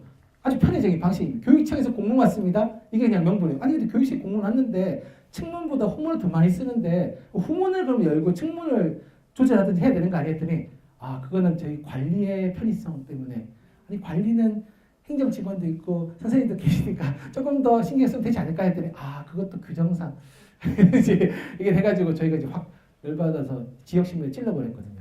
그래가지고 뭐냐면 되게 획일적인 거죠. 왜 서울에 있는 학교에서 문제가 발생하면 전국에 있는 초등학교 다 동일한 교육 관리 지침에 따라 움직여야 되는 거예요. 되게 황당한 거죠. 그러니까 뭐 그런 문제를 해결하면 이게 아니라 왜 그렇게 문제를 해결하려고 하는지 도저히 이해할 수가 없다. 그럼 어쨌든 그런 것들을 개선하기 위한 뭔가 삶의 방법들, 그러니까 그런 거죠. 그러니까 적어도 이렇게 저희가 살고 있는 인구 5만밖에 안 되는 군에서는 사실 별로 큰 사고라고 하는 게 뭐 인지극 이런 거 하기 되게 힘들거든요. 인지를 잡으면 저 집 누구 집 자식이고 누구 집 아버지 다 나오기 때문에 우리 동네에서 인지하면 진짜 대박 나거든요. 3대가 막 이렇게 욕먹이는 거기 때문에 인지는 잘 안 나는 거죠. 그럼 여기는 인지극에 대비하는 게 아니라 좀 다른 사고에 대비해야 되는 거죠. 술 먹고 추락사 이런 거 되게 많으시거든요. 낮에 음주하시고 막 농촌에서는 그러니까 이렇게 달고 트랙터 빠지고 그런 거를 우리가 대비해야지. 인질극에 대비하면 오히려 그 동네에서 그게 맞는 방식을 찾으면 되는 거죠. 근데 한국은 뭐냐면 경찰도 다 전국이 똑같습니다. 전국 경찰청에서 자 이번 달 며칠부터 며칠까지 음주운전 단속합니다. 전국이 다 단속하고 있어요. 그러니까 동네에서 막 싸움 납니다. 니 갑자기 왜 여기서 음주운전? 그러니까 주민들의 안전을 건강을 생각한 단속이 아니라 중앙정부의 중앙경찰서, 전국 경찰청에서 하라고 하니까 그냥 다 일방적으로 하니까 이제 주민들이 막 싸움하는 거예요. 좀 그런 방식 말고 주민들이 가지고 있는 문화와 역사와 그 지역에 맞는 기술을 가지고 있는 방식으로 하면 해결책이 달라질 수 있을 텐데 우리는 항상 그냥 다 공문 내려왔습니다. 뭐 행안부에서 지침이 내려왔습니다. 이러면 갑자기 다 안 되는 사회에 살고 있는 거예요. 뭔가 좀 민주적이지 않은 거죠. 그럼 이런 건 저는 어쨌든 깨 부숴야 되는데 이제 어려우면 그런 거죠. 이걸 구조를 혼자 바꾸나 그렇지 않습니까? 여기 계신 분들도 아마 그런 고민들이 많으셔서 이제 구조를 바꾼다라고 하는 게 사실은 되게 어려운 작업이기도 한 거죠. 물론 뭐 저희가 작년 어쨌든 촛불이라고 한 걸 통해 가지고 대통령을 끄집어 내려봤고 국회를 압박해가지고 탄핵안을 가결시켜보긴 했지만 문제는 항상 계속 야 그럼 우리가 내 일상을 완전히 버리고 이렇게 가야 돼? 매주 토요일 이렇게 나가가지고 하면은 우리는 진짜 행복한 거야? 차라리 이사를 가는 게 낫지 않을까? 뭐 이제 이런 식의 생각이 드시는 거잖아요. 근데 어쨌든 저는 이사를 가도 전국은 다 비슷하다. 제가 부산 살다가 서울 살다가 용인 살다가 옥천으로 지금 살러 간 거거든요. 옥천 내려간 지가 4년 됐는데요. 옥천에 내려간 이유가 지나가는데 거기가 군청의 모토가 뭐였냐면 대한민국 자치 1번지 딱 돼 있는 거예요. 우와 여기는 뭐 되게 멋있다. 어떻게 군청의 모토가 대한민국 자치 1번지지? 그리고 어쨌든 그 여기 지역신문 주민들이 만든 지역신문 옥천신문이라는 데가 28년 된 지역신문사가 있습니다. 기자들이랑 좀 이제 예전에 가서 알거든요. 그래서 대한민국 자치 1번지를 표방하는 군청과 옥천신문이라고 한 지역신문이 있으면 되게 좋은 동네겠다. 이렇게 해서 딱 갔거든요. 근데 갔더니 군수님이 그러시더라고요. 그래서 여기 대한민국 어디 가나 되게 문제는 그냥 살기 쉽지 않더라. 아까 말씀 초등학교도 그렇더라. 이런 고민에 이제 빠지되다 보니까 생각하는 거죠. 그럼 어쨌든 어디 가나 행복할 수 없다면 행복할 수 없다는 아니죠. 어디 가나 알아서 문제를 해결해주지 않는다면 저희는 좀 품을 들 수밖에 없는 거고 품을 좀 덜 들이는 방법은 뭐냐 하면 저는 자기 문제를 계속 드러내는 거라고 생각을 합니다. 한국 사회에서 굉장히 나쁜 문화 중에 하나가 자꾸 개인의 문제를 네 문제라고 자꾸 얘기하는 거죠. 당신이 노력하지 않았던 거고 당신이 열심히 안 했던 거고 당신이 개인이 문제라고 생각하는데 사실 저는 그런 문제도 있겠죠. 하지만 저는 상당수의 문제는 내가 일자리를 못 구하는 게 내가 그만큼 노력하지 않을 수도 있겠지만 그냥 일자리가 없어서 못 구할 수 있는 거죠. 그럼 이거는 개인적인 문제의 노력이 아니라 사회가 같이 고민해야 되는 문제인데 우리 자꾸 내 문제를 그냥 네 문제만으로 생각하도록 만드는 문화가 있습니다. 저는 개인 문제를 사회화시키는 게 되게 중요하다고 생각합니다. 그러니까 내 문제지만 나처럼 생각하는 사람이 여러 명 있으면 그거는 우리 마을의 문제, 우리 지역의 문제여야 되는 거죠. 해결책을 찾아야 되는 거죠. 근데 나 혼자 그때까지 계속 찾으려면 이건 뭐 해야 되냐면 개인적인 방식 계속 써야 되는 거예요. 치안이 불안하네? 그럼 뭔가 전기축격기 살까? 아니면 우리 집에 새콤을 달아야 되나? 뭐 이런 고민들 하는데 근데 그런 방식으로 문제 해결 안 되는 거죠. 그렇다면 그 지역 자체를 우리가 밤에도 돌아다니기 쉽도록 하는 사실 저는 지금 옥천대가 되게 좋은지 서울보다 사람이 정말 없거든요. 제가 오늘 영등포역에서 기차를 타면 12시 5분에 옥천역이 떨어지는데요. 저희 집을 걸어서 한 15분 동안 걸어가는데요. 사람을 단 한 명도 만날 수 없습니다. 진짜 아무도 없어요. 근데 안 불안해요. 사람이 있으면 잘 더 불안할 것 같아요. 그렇지 않습니까? 밤길에 나와 한 명이 계속 간격을 일정도 유지하면서 뚜벅뚜벅 하고 있으면 저 사람 뭐지? 이렇게 해야 되는데 아무도 없으니까 굉장히 마음이 편해요. 맨날 다니는 길이니까 익숙하고 그리고 뭐 밤중에 무슨 이렇게 누가 나를 어떻게 하기 위해서 밤중에 누가 이렇게 죽으시고 앉아 있다. 되게 그 사람도 참 하려는 사람인 거죠. 누가 지나갈지 모르는데 그렇게 밤새도록 앉을 수도 있는데, 그러니까 이제 그런 게 불가능한 거죠. 그러니까 뭐냐면 그런 문제들을 저는 뭐냐면 좀 같이 고민할 수 있는 사람들이 있으면 되게 사회적인 다 해결책들을 찾아갈 수 있는데, 근데 이건 뭐냐면 문제를 말하는 사람이 있어야 되는 거죠. 나 걸어가는데 좀 거기는 되게 불안하더라. 딱 몇 군데 지역은 포인트가 있지 않습니까? 여기 되게 으스스하고 되게 기분 나빠. 그럼 약간 그 포인트에 우리가 어떻게 할 건지에 대한 고민이 좀 필요한 거고 사실 그 문제를 우리가 드러내는 과정이 저는 되게 중요하다고 생각을 합니다. 내가 불편하다고 얘기해야지 되는 거죠. 아까 초등학교 그 문 닫는 것 제가 되게 불편하다고 얘기하고 막 친문 사이도 찌르고 그다음에 학부모들한테 야 이거 되게 불편하지 않냐라고 얘기하니까 결국 학교에서 공문위 해가지고 조사를 해봤대요. 그 문으로 출입하는 학생들이 몇 %인지 그랬더니 여기가 측문보다 훨씬 많으니까 아침 시간에만큼 개방하겠다. 예. 그렇게 나는 거는 뭐냐 하면 가만히 있었으면 안 했을 거잖아요. 그리고 그거는 우리만 아니라 27%가 거기로 등교하더라고요. 27%가 불편하니까 바뀔 수밖에. 그러니까 그렇지만 교육청은 그렇게 문서가 내려왔지만 학교가 판단을 한 거죠. 아 계속 안 열어주면 저기는 계속 귀찮게 하겠구나라고 생각하니까 이제 그러니까 그것도 어쨌든 문제를 좀 드러내는 과정이 필요하고요. 드러낼 때 어쨌든 나만 있는 게 아니라 우리가 굉장히 다른 사람들도 있는 거예요. 누군가는 야 학생들 안전이 되게 중요한데 문 2개로 하는 게 좋지 않아? 라고 생각하는 사람 저는 분명히 있을 거라고 생각하거든요. 그럼 이제 그런 사람들하고 저는 좀 대화를 해봐야 되는데 대화를 어떤 방식으로 할 거냐? 저는 한국사에서 가장 많이 안 해본 능력이 뭐냐면 이제 공개적이고 공적인 자리에서 대화하는 능력. 이거 우리한테 다 별로 없는 능력이라고 생각하면 저도 없고 왜냐하면 이거는 우리가 학습할 수 있는 시간적 여유가 별로 없었던 거고요. 저는 이거는 그냥 이게 말의 기술이 아니라고 생각합니다. 제가 그 마을이나 이런 데서 많은 분들하고 얘기하다 보면 그런 얘기 되게 많이 듣거든요. 저 사람은 나랑 가치도 되게 비슷하고 되게 좋은 사람인 줄 알았는데 아니었어. 그래서 많은 분들이 그냥 어떻게 그럴 수가 있어. 그런 얘기 하시거든요. 그럼 제가 뭐라고 얘기하냐면 원래 그분은 달랐을 거라고. 처음부터 굉장히 다른 사람이었는데 그냥 우리가 굉장히 비슷한 사실 금성 목성 사람이었는데 우리 같은 금성인인지 알고 있었던 거지. 원래 애초에 두 분은 다른 몇 사람이었을 텐데요. 외계인이었을 텐데 얘기하면 근데 그때에서 이제 그분이 아니야 그럴 리가 없다고 그 사람 처음에 내가 하는 말에 다 수긍하고 같이 얘기하고 수긍하신 거지. 그러니까 들어줬으니까 나랑 똑같이 생각한다고 얘기한 건데 그분은 그냥 끄덕끄덕을 그냥 끄덕끄덕 하실 수 있는 거 아니냐. 생각은 달라도. 근데 끄덕끄덕 했다고 해서 이 사람은 모든 걸 나와 일치하는 사람이다.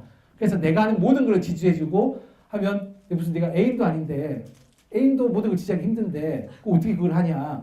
우리가 무슨 뭐 사랑의 공동체를 만들려고 했던 거냐.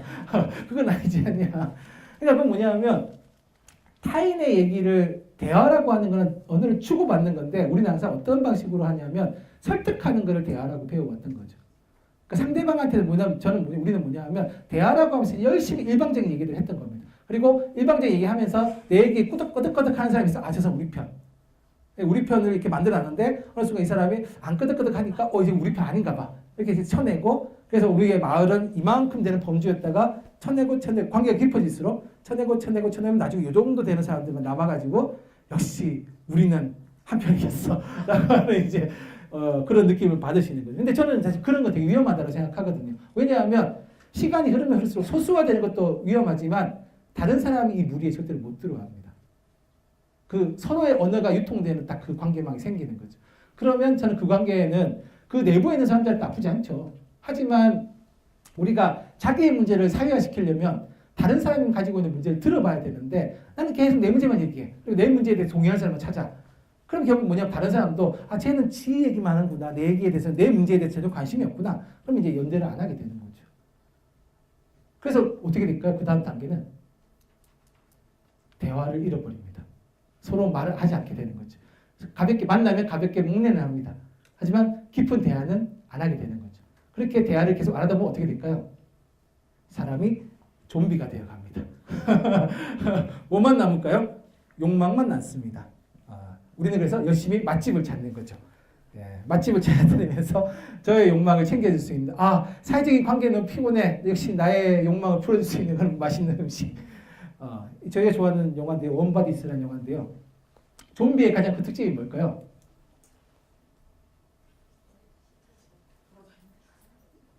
네.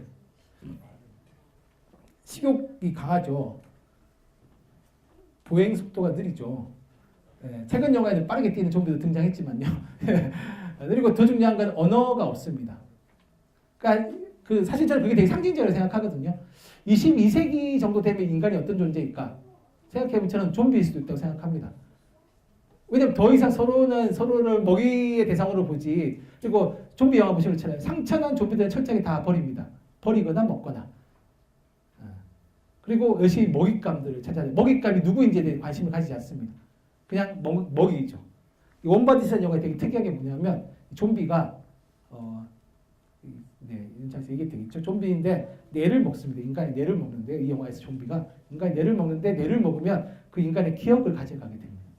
그래서 이 끔찍한 내용입니다. 사실은 이 좀비가 이 여성의 남자친구를 뇌를 먹고 그 연애의 기억을 전이 되면서 이 여자를 사랑하게 되는 아름다운 영화인데요. 사랑하게 되면서 어떤 특이한 점이 생기냐면 사랑하기 때문에 보통 좀비들이 먹어버리는데요. 얘는 안 먹고 대화를 시도합니다. 그래서 이 영화에 되게 특이한 점이 뭐냐면 좀비가 연애를 하면서 언어를 회복합니다. 그러니까 계속 이 상대방에 대해서 어떤지를 알아보고 싶은 거죠. 궁금한 겁니다. 이 대상이 궁금해지면서 하고 이 또 이 영화의 되게 특이한 점이 이 친구가 사랑을 하면서 언어를 회복하고 나중에 어떻게 되냐면요. 심장이 다시 뛰기 시작합니다. 그런데 되게 재밌는 점은 보통 이런 영화에서 한 좀비가 이렇게 되면 다른 좀비들이 잡아먹거나 왕따를 시키는데요. 이 영화에서는 다른 좀비들이 이 심장이 다시 된 걸 보고 부러워가지고 부러워서 우리도 심장이 뛰고 싶다. 그래서 다른 좀비들도 언어를 막 연습해서 인간들과 결국 나중에 같이 살게 됩니다. 물론 이 영화의 되게 백미는 저는 되게 중요한 정치에 되게 중요한 거는 공동의 적이라고 생각하거든요. 인간과 좀비가 되게 적대적이었는데요. 가장 좀비스러운 집단이 또 있습니다. 이렇게 영화에서는 뼈다귀라고 불리는 정말 식욕만 정말 남아있는 거기가 공동으로 힘을 망쳐서 걔들을 없애고 인간과 좀비들이 같이 어울려 살게 되는 그런 아름다운 영화가 이 원바디스라고 하는 영화의 스포일러입니다. 이 영화는 이제 한번 시간 나면 보시면 저는 되게 재밌게 봤는데요. 왜 제가 이 얘기를 하냐면 회복될 가능성이 있다는 거죠. 좀비도 회복되는데 우리는 아직 좀비가 아닌데 대화의 가능성을 우리는 회복하지 못할 리는 없지 않습니까? 내 옆에 있는 사람들, 그러니까 내 문제를 드러낸과 더불어서 사실은 내 옆에 있는 누군가도 굉장히 자기 속에 말하고 싶어하는 게 있다고 생각합니다. 근데 사회적으로 그걸 말하지 못하도록 한 거죠. 저는 뭐 미투 운동도 마찬가지 생각하거든요. 사회적으로 강제시켜놓고 말하지 못하게 된 것들을 말하게 됐을 때 저는 그 말에 우리가 어떻게 반응해야 할 건가가 되게 중요한 거고 그 반응의 지점이 저는 우리가 계속 좀비화 될 것인가 아니면 다시 인간화 될 것인가에 되게 경계선상에 있는 거다. 되게 뭐냐 하면 내 주변에 누가 있고 그 사람이 지금 무슨 메시지를 발신하고 있는지를 우리가 귀를 쫑긋 세우고 사실은 있어야 되고 그냥 들어주겠다 이게 아니라 사실은 그 메시지에 반응할 수 있어야 되는 거죠. 되게 전 이상한 것들만 계속 그림을 가져오는데 그래서 그런 사람들과 반응할 때 전 되게 중요한 게 연결이라고 생각합니다.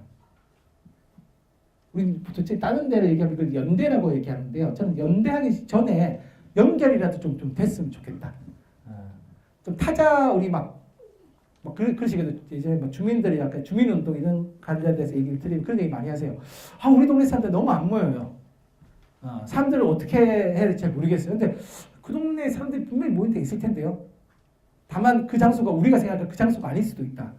사람들은 어딘가에 계속 모이고 있는데 우리가 생각하는 그 장소에서는 잘 안 모일 수 있는 거죠. 그러니까 우리는 뭔가 좀 그렇지 않습니까? 뭐 집회 장소에서 만나면 좋을 것 같고 뭐 광화문에서 만나면 좋을 것 같고 하지만 저는 뭐 광화문에 못 나가는 사람도 있을 거라 생각하거든요. 그럼 광화문에 못 나가는 사람들이 뭐가 있는 그 사람들을 찾아내고 그 사람들이 어디서 무슨 얘기 하는지 들어보는 게 되게 중요한. 그러니까 타자들도 뭐냐 하면 내 동선에 걸리지 않는다고 해서 아무도 안 만나는 게 아니라 내 동선에 걸리지 않는 사람들도 어딘가에서 만나고 있을 텐데 그럼 그 사람들이 어디서 만나고 있고 그 만남의 장소에서 뭘 하고 있는지를 저는 파악해보는 그러니까 이쪽에 연결될 수 있는 접점들을 찾아보는 작업들이 되게 중요하다고 생각합니다. 그러니까 민주주의 얘기할 때 우리가 많이 생각하는 게 뭐냐면 우리끼리 모여가지고 민주주의 잘해보자 이렇게 얘기하는데 저는 그런 민주주의는 없다고 생각하거든요. 그러니까 그거는 그냥 우리끼리 잘 사는 거지 민주주의는 아닌 거죠. 그리고 우리와 다르게 살고 있는 사람들이 어떻게 생각하고 있는지를 저는 찾아가는 과정들이 되게 필요하다고 생각합니다. 심지어 요즘 서울시도 찾아가는 동복지센터 하는데 왜 우리는 안 찾아갈까? 왜 우리는 계속 판을 깔아놓고 오라 해놓고 안 오면 이제 막 그런 거죠. 사람들이 되게 관심도 없고 자기 일에만 관심이 많고 맨날 바쁘다 그러고 근데 제가 볼 때는 바쁘기도 사실일 거고 관심이 없는 것도 사실일 텐데 그럼 왜 꼭 우리가 생각하는 형태의 장을 깔아놓고 오라고 얘기해야 되는 거냐. 오히려 저는 그 사람들이 있는 장에다 들어가 보는 것도 되게 필요하다. 그리고 실제로 거기서 무슨 얘기들이 오가고 있는지를 저는 접하는 것이 되게 중요하다고 생각합니다. 그리고 지금 또 이렇게 연결되어 또 우리가 많이 하는 게 첫 번째로 하는 게 막 그래서 이제 우리도 조직을 만들어 볼까요? 우리도 뭔가 이렇게 만난 것도 인연인데 한번 조직을 만들어 봅시다. 이렇게 해가지고 또 한국은 이렇게 조직을 만들고 난 뒤에 굉장히 빨리 예산되고 그러시잖아요. 조직 만들고 되게 힘든데 해체된 건 되게 빨라요. 왜냐하면 조직을 만드는 데까지는 되게 여유가 있는데 조직이 만들어지고 나면 항상 뭐 모든 조직이 가지고 있는 숙명이 한국은 비슷한 조직 구조를 만들어서 비슷한 조직 구조 안에 핵심에 들어가 있는 사람하고 핵심 밖에 있는 사람하고 갈리게 돼 있는 구조를 가집니다. 그래서 뭉쳐져 있는데 우리가 여기 좀 시간이 지나면 우리가 왜 같이 하고 있는지 더 분명해져야 되는데 시간이 지나면 우리가 왜 같이 하는지 잘 모르겠다는 생각이 계속 드는 거예요. 우리 왜 만났지? 그러니까 시간이 흐르면 더 관계망이 다져지는 게 아니라 시간이 흐르면 관계망이 계속 애매해지는 형태를 거치게 됩니다. 그럼 뭐냐면 우리가 조직은 만들었지만 조직을 어떻게 운영할 건지에 대한 또 우리의 경험치가 되게 낮은 거죠. 그러니까 항상 조직을 운영해 본 사람 중심으로 조직을 운영하는 문제들이 또 있다고 생각합니다. 그래서 그냥 뭐냐면 뭉쳐져 있는 거죠. 근데 또 무슨 외부적인 자극이 가해지면 와르르 쉽게 무너지는 그런 것들이 우리가 가지고 있는 일상 속에서의 뭔가 힘이라고 하는 것들. 그러니까 우리가 힘이 없는 게 아니라 힘은 있는데 그 힘을 조직화해내고 그 힘을 써볼 수 있는 과정들을 잘 제대로 못 만들어내는 것들이 많다라고 생각합니다. 그리고 특히나 또 조직 내에서 그러니까 우리는 자꾸 제가 딴 데 모임 가서 그런 얘기들 많이 하는데 아니 왜 갈등하는 거 되게 싫어하냐. 갈등은 되게 필수적인 거라고. 물론 되게 짜증나고 힘들고 좀 이런 것까지 안 했으면 좋겠다 생각하지만 이미 드러날 수밖에 없는 갈등이라면 그걸 어떻게 내부적으로 조정할 건지 그리고 때로는 이해관계가 첨예하게 대립한다면 그걸 어떻게 협상하게 하고 중재하게 할까. 우리 되게 협상 이렇게 얘기하면 되게 사악한 단어라고 생각하는데 사실 협상은 되게 좋은 말이지 않습니까? 서로가 뭘 요구하는지를 충분히 잘 협상하고 중재하고 되게 중요한데 그런 것들을 저는 기르는 게 되게 필요한데 그래서 우리는 보면 그런 것들이 되게 불필요하다고 생각합니다. 우리는 선명하게 가야지. 우리는 불의와 타협하지 않는다. 우리는 이렇게 하다 보면 결국 보면 또 이제 타협하지 않는 소수만 딱 남고 타협을 좋아하는 저 같은 사람들은 딱 경계선상에서 이제 지켜보게만 딱 되는 거죠. 그래서 저는 그런 것도 우리 내부에서 이렇게 다른 데 사실 저는 뭐냐면 이런 갈등 관계를 통해 가지고 우리가 가지고 있는 힘이 더 강해진다고 생각하거든요. 그런 걸 제가 또 어디서 배웠냐면 기생수라고 하는 일본 만화가 있는데 외계에 있는 생명체가 인간의 몸을 기생하면서 뭐 이렇게 된 되게 기이한 만화 스토리입니다. 근데 이 기생수가 뭐냐면 또이도 그런데요. 제가 꼭 뇌에 집착이 있는 건 아닌데 외계 생명체가 들어와서 인간의 뇌를 잡아 먹어서 인간을 숙주화시키는 게 갑자기 여기 떠올려서 제가 뇌에 관심이 많거든요. 숙주화시키는 만화인데요. 이 만화 주인공은 서로가 일정 정도 룰을 만들어서 그러니까 이 외계 생명체는 너의 뇌를 잡아먹지 않을게 라게 하고 인간도 이제 외계 생명체 싫으니까 이제 팔을 잘라내서라도 이게 분리시키려고 하는데 안 할게라고 하면서 마지막에 또 엄청난 둘의 힘이 합쳐지면서 엄청난 능력을 발휘해서 외계에서 인간을 잡아먹은 생명체들을 다 이렇게 무찌른다는 아름다운 스토리인데요. 왜냐하면 제가 이 얘기 왜 드리냐면 그런 얘기 드릴 때가 있거든요. 그러니까 저희가 뭔가 일상 속에서 조직된 힘을 만든다고 할 때 가지게 되는 되게 저는 그 딜레마가 뭐냐면 비슷한 사람들이 조직된 힘을 만들면 제가 볼 때 그 힘은 별로 안 크다고 생각하거든요. 왜냐하면 비슷하기 때문에 다 똑같은 능력치를 또 비슷한 능력을 가진 사람들이 모여 있으면 저는 그 능력은 상대가 봤을 때 별로 안 무서운 능력인 거죠. 근데 되게 이상하게 다른 사람들이 모여가지고 뭔가 쿵짝쿵짝 서로가 없는 것들을 채워주는 관계가 있으면 이건 제가 볼 때 상대방한테 좀 약간 이상한 왠지 모를 두려움을 주는 관계인 거죠. 그러니까 가령 그런 거죠. 그러니까 이제 보면 이렇게 여기 뭐 다른 그런 좀 계시겠지만 뭐 이렇게 운동단체가 나가지고 막 구청 앞에서 시위하면 예전에는 구청이 막 했는데 요즘은 되게 신경도 안 씁니다. 시위한테만 해라. 우리는 우리 밥 먹으러 가겠다. 이렇게 해서 막 지나가잖아요. 왜냐하면 저기는 운동할 거라고 1인 시위다 피켓팅 할 거라고 생각했기 때문에 오히려 그때는 이맘때쯤 되면 올 것 같은데 왜 안 오지? 이런 생각하는데 전혀 그런 거 안 할 거라고 생각했던 사람들이 갑자기 피켓 들고 서 있으면 되게 불편한 거죠. 쟤들 누굴까? 그래서 이제 지나가다가 어디서 오셨어요? 누구세요? 이런 얘기 물어보게 되는 거죠. 근데 물어봤는데 이 사람이 한 명이 아니라 그 다음 날 또 다른 사람이 오고 누가 오고 이렇게 얘기하면 아까 이제 군청은 우리가 한 번도 대적해보지 못한 상대를 만난 것 같다라고 하는 두려움에 떨게 됩니다. 실제로 제가 볼 때는 그런 게 있어요. 그럼 사실 이게 다양한 사람들이 모여 있을 때 힘이 살아나는데 우리는 비슷한 사람들이 모여 있으니까 비슷한 능력치들만 가지고 그 능력치들이 서로 경쟁하는 거죠. 서로 막 싸웁니다. 내가 더 잘난 것 같아. 뭐 이렇게. 왜냐하면 서로 비슷하기 때문에 서로의 능력이 너무 잘 보이는 거죠. 사실은 다른 사람들을 섞어 놓으면 그런 것들이 상쇄되는 면들이 있거든요. 그러니까 뭐냐면 우리가 일상 속에서 우리가 민주주의가 되게 어렵고 안 된다고 얘기하는데 저는 뭐냐면 우리 스스로가 그런 민주주의가 잘 안 될 수 있는 조건들을 우리가 계속 깔아놓고 있는 거죠. 그러니까 앞서 말하는 것처럼 삼국사회가 되게 문제다라고 막 하는데 정작 우리도 보면 이런 문제들이 우리 속에 내부적으로 이식되어 있습니다. 우리도 그런 문제들을 우리 일상생활 속에서 동일하게 반복하고 있는데 우리는 마치 그 속에서 벗어나 있는 것처럼 생각하고 그거는 우리가 가지고 있는 문제가 아니라고 생각하는 거죠. 저는 사실 그런 문제들이 우리 일상 속에 다 있다고 생각하거든요. 그러면 사실 그걸 어떻게 바꿀 건가에 대한 우리의 고민이 필요한데 그런 것들에 대해서는 우리는 어느 순간 잘 말하지 않게 되는 부분이 있다고 생각합니다. 풀뿌리 민주주의라고 하는 이야기가 저는 어려운 얘기가 아니라 단순하다고 생각합니다. 말할 수 있는 사람들이 계속 말하는 게 민주주의가 아니라 그동안 말하지 못했던 사람들이 말을 할 수 있고 그 사람들이 뭔가 결정을 내릴 수 있도록 하고 우리의 일상의 속도라고 하는 게 그 사람들 속에 맞춰져야 되는 게 좀 중요하다고 생각합니다. 한국 사회가 왜 맨날 성인 남성의 보행 속도에 맞게끔 도시가 설계되어 있어요? 서울시가 가진 전 대표적이라고 생각합니다. 왜 우리는 우리의 속도에 맞춰서 하지 못할까? 결국 뭐냐면 이 도시는 우리의 속도에 맞추는 우리의 과정이 필요한 거고 그 속도가 우리의 삶의 속도가 돼야 된다라고 하는 사회적 합의를 만들어 나가는 과정이 되게 중요하다고 생각합니다. 그게 안 되면 계속 우리가 살고 있는 일상의 질서라고 하는 것들은 아닌 것 같지만 사실은 저쪽이 만드는 삶의 질서에 구속되어 있는 거죠. 우리가 주말마다 촛불 집회를 나갔지만 저쪽에서 별로 어느 순간 되게 무서워하지 않는 이유는 주중에는 돌아가서 일할 거라고 생각하기 때문인 거죠. 자기 직장을 안 나오면서까지 이 사람들이 길거리에 나와서 반응하지 않을 거라고 생각하기 때문에 우리가 권력을 잡으면 안심하고 돌아가서 일하세요라고 얘기하는 거죠. 근데 저는 안심하고 돌아가서 일할 수 있는 사회는 없다라고 생각합니다. 하지만 우리가 살고 있는 일상생활 속에서 계속 정치가 벌어져야 되고 그 정치의 힘이라고 하는 것들이 조금씩 뭉쳐지면서 이미 제도화되어 있는 권력이라고 하는 걸 압박할 수 있는 단계를 저는 가야 된다고 생각합니다. 근데 그 단계는 누가 만들 수 있는 건 아니라고 생각하고요. 여기 계신 이제 분들이 같이 만들어야 되는 힘이라고 생각합니다.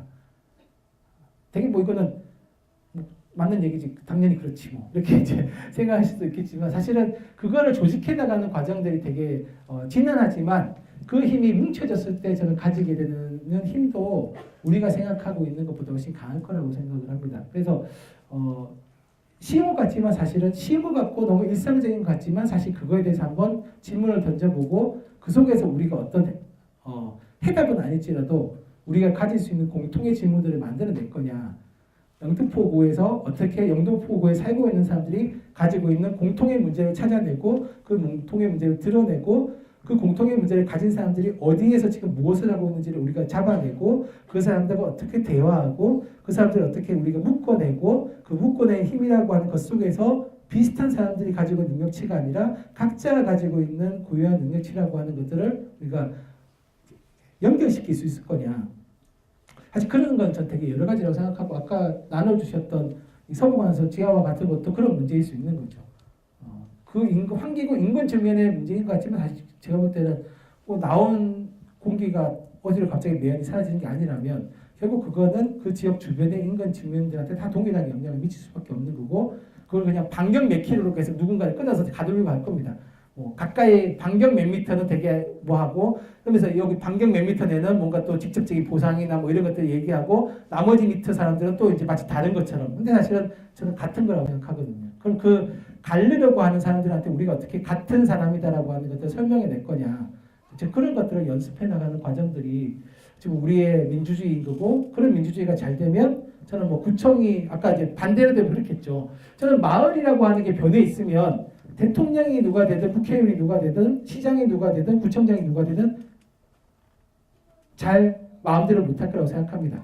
그러니까 질문이 보면 대통령이 바뀌면 우리 마을이 바뀔까가 아니라 우리 마을이 바뀌면 사실은 누가 되든지 간에 조금은 다른 식의 힘의 관계가 생기는 거다. 그럼 우리한테 중요한 거는 외부의 사람이 누가 되는지 바꾸는 것도 우리가 그걸 포기하자가 아니라 대통령이 누가 되고 국회에 누가 되고 되게 중요하지만 또 한편에서 되게 중요한 과제는 내가 살고 있는 지역 속에서 어떻게 다른 관계들을 만들어낼 거냐.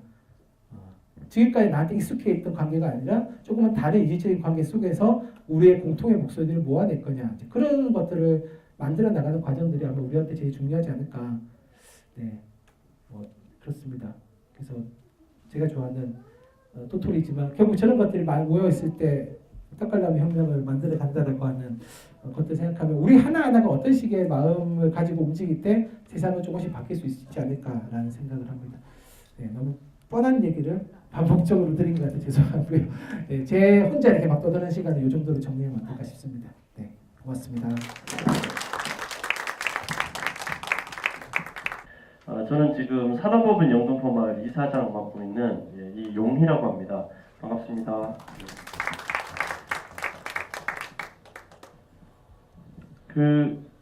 오늘 원래 약속된 시간은 9시고요. 저는 오늘 오신 분들이 좀 질문이라든가 뭐 이런 부분이 분명히 있을 거라고 생각해서 미리 좀 질문 시간을 가지면 어떨까 이런 생각이 들고요. 그리고 좀 질문과 답이 끝나면은 오늘 오실 때 저희들이 이제 앞에서 뭐 나눠드린 게 몇 가지 있습니다.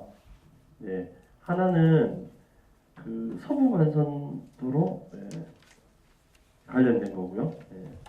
두 번째는 그 조선 선제 유통 물류센터 관련된 거고요. 세 번째 분은 안 오셨어요. 세 번째는 그 최근에 그 역세권 임대주택 때문에 현수막이 많이 걸리고 있습니다. 그래서 그걸 제가 부탁드렸던 이유는 우리가 동네에 살면서 이런 얘기를 막 얘기하고 싶은 분이 분명히 계시는데 들어볼 수 있는 방법이라든가 그 당사자를 만날 수 있는 방법이 생각보다 굉장히 없더라고요. 그래서 오늘 어차피 오시는 김에 이거를 좀 나눠드렸습니다. 그래서 일단 요거는 좀 뒤에 진행을 하고 오늘 진행하신 하승우 쌤한테 이렇게 개인적으로 이렇게 질문, 오늘 강의에서 궁금한 점 이런 시간을 좀 갖도록 하겠습니다.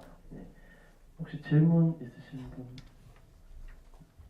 네, 마이크가 가겠습니다.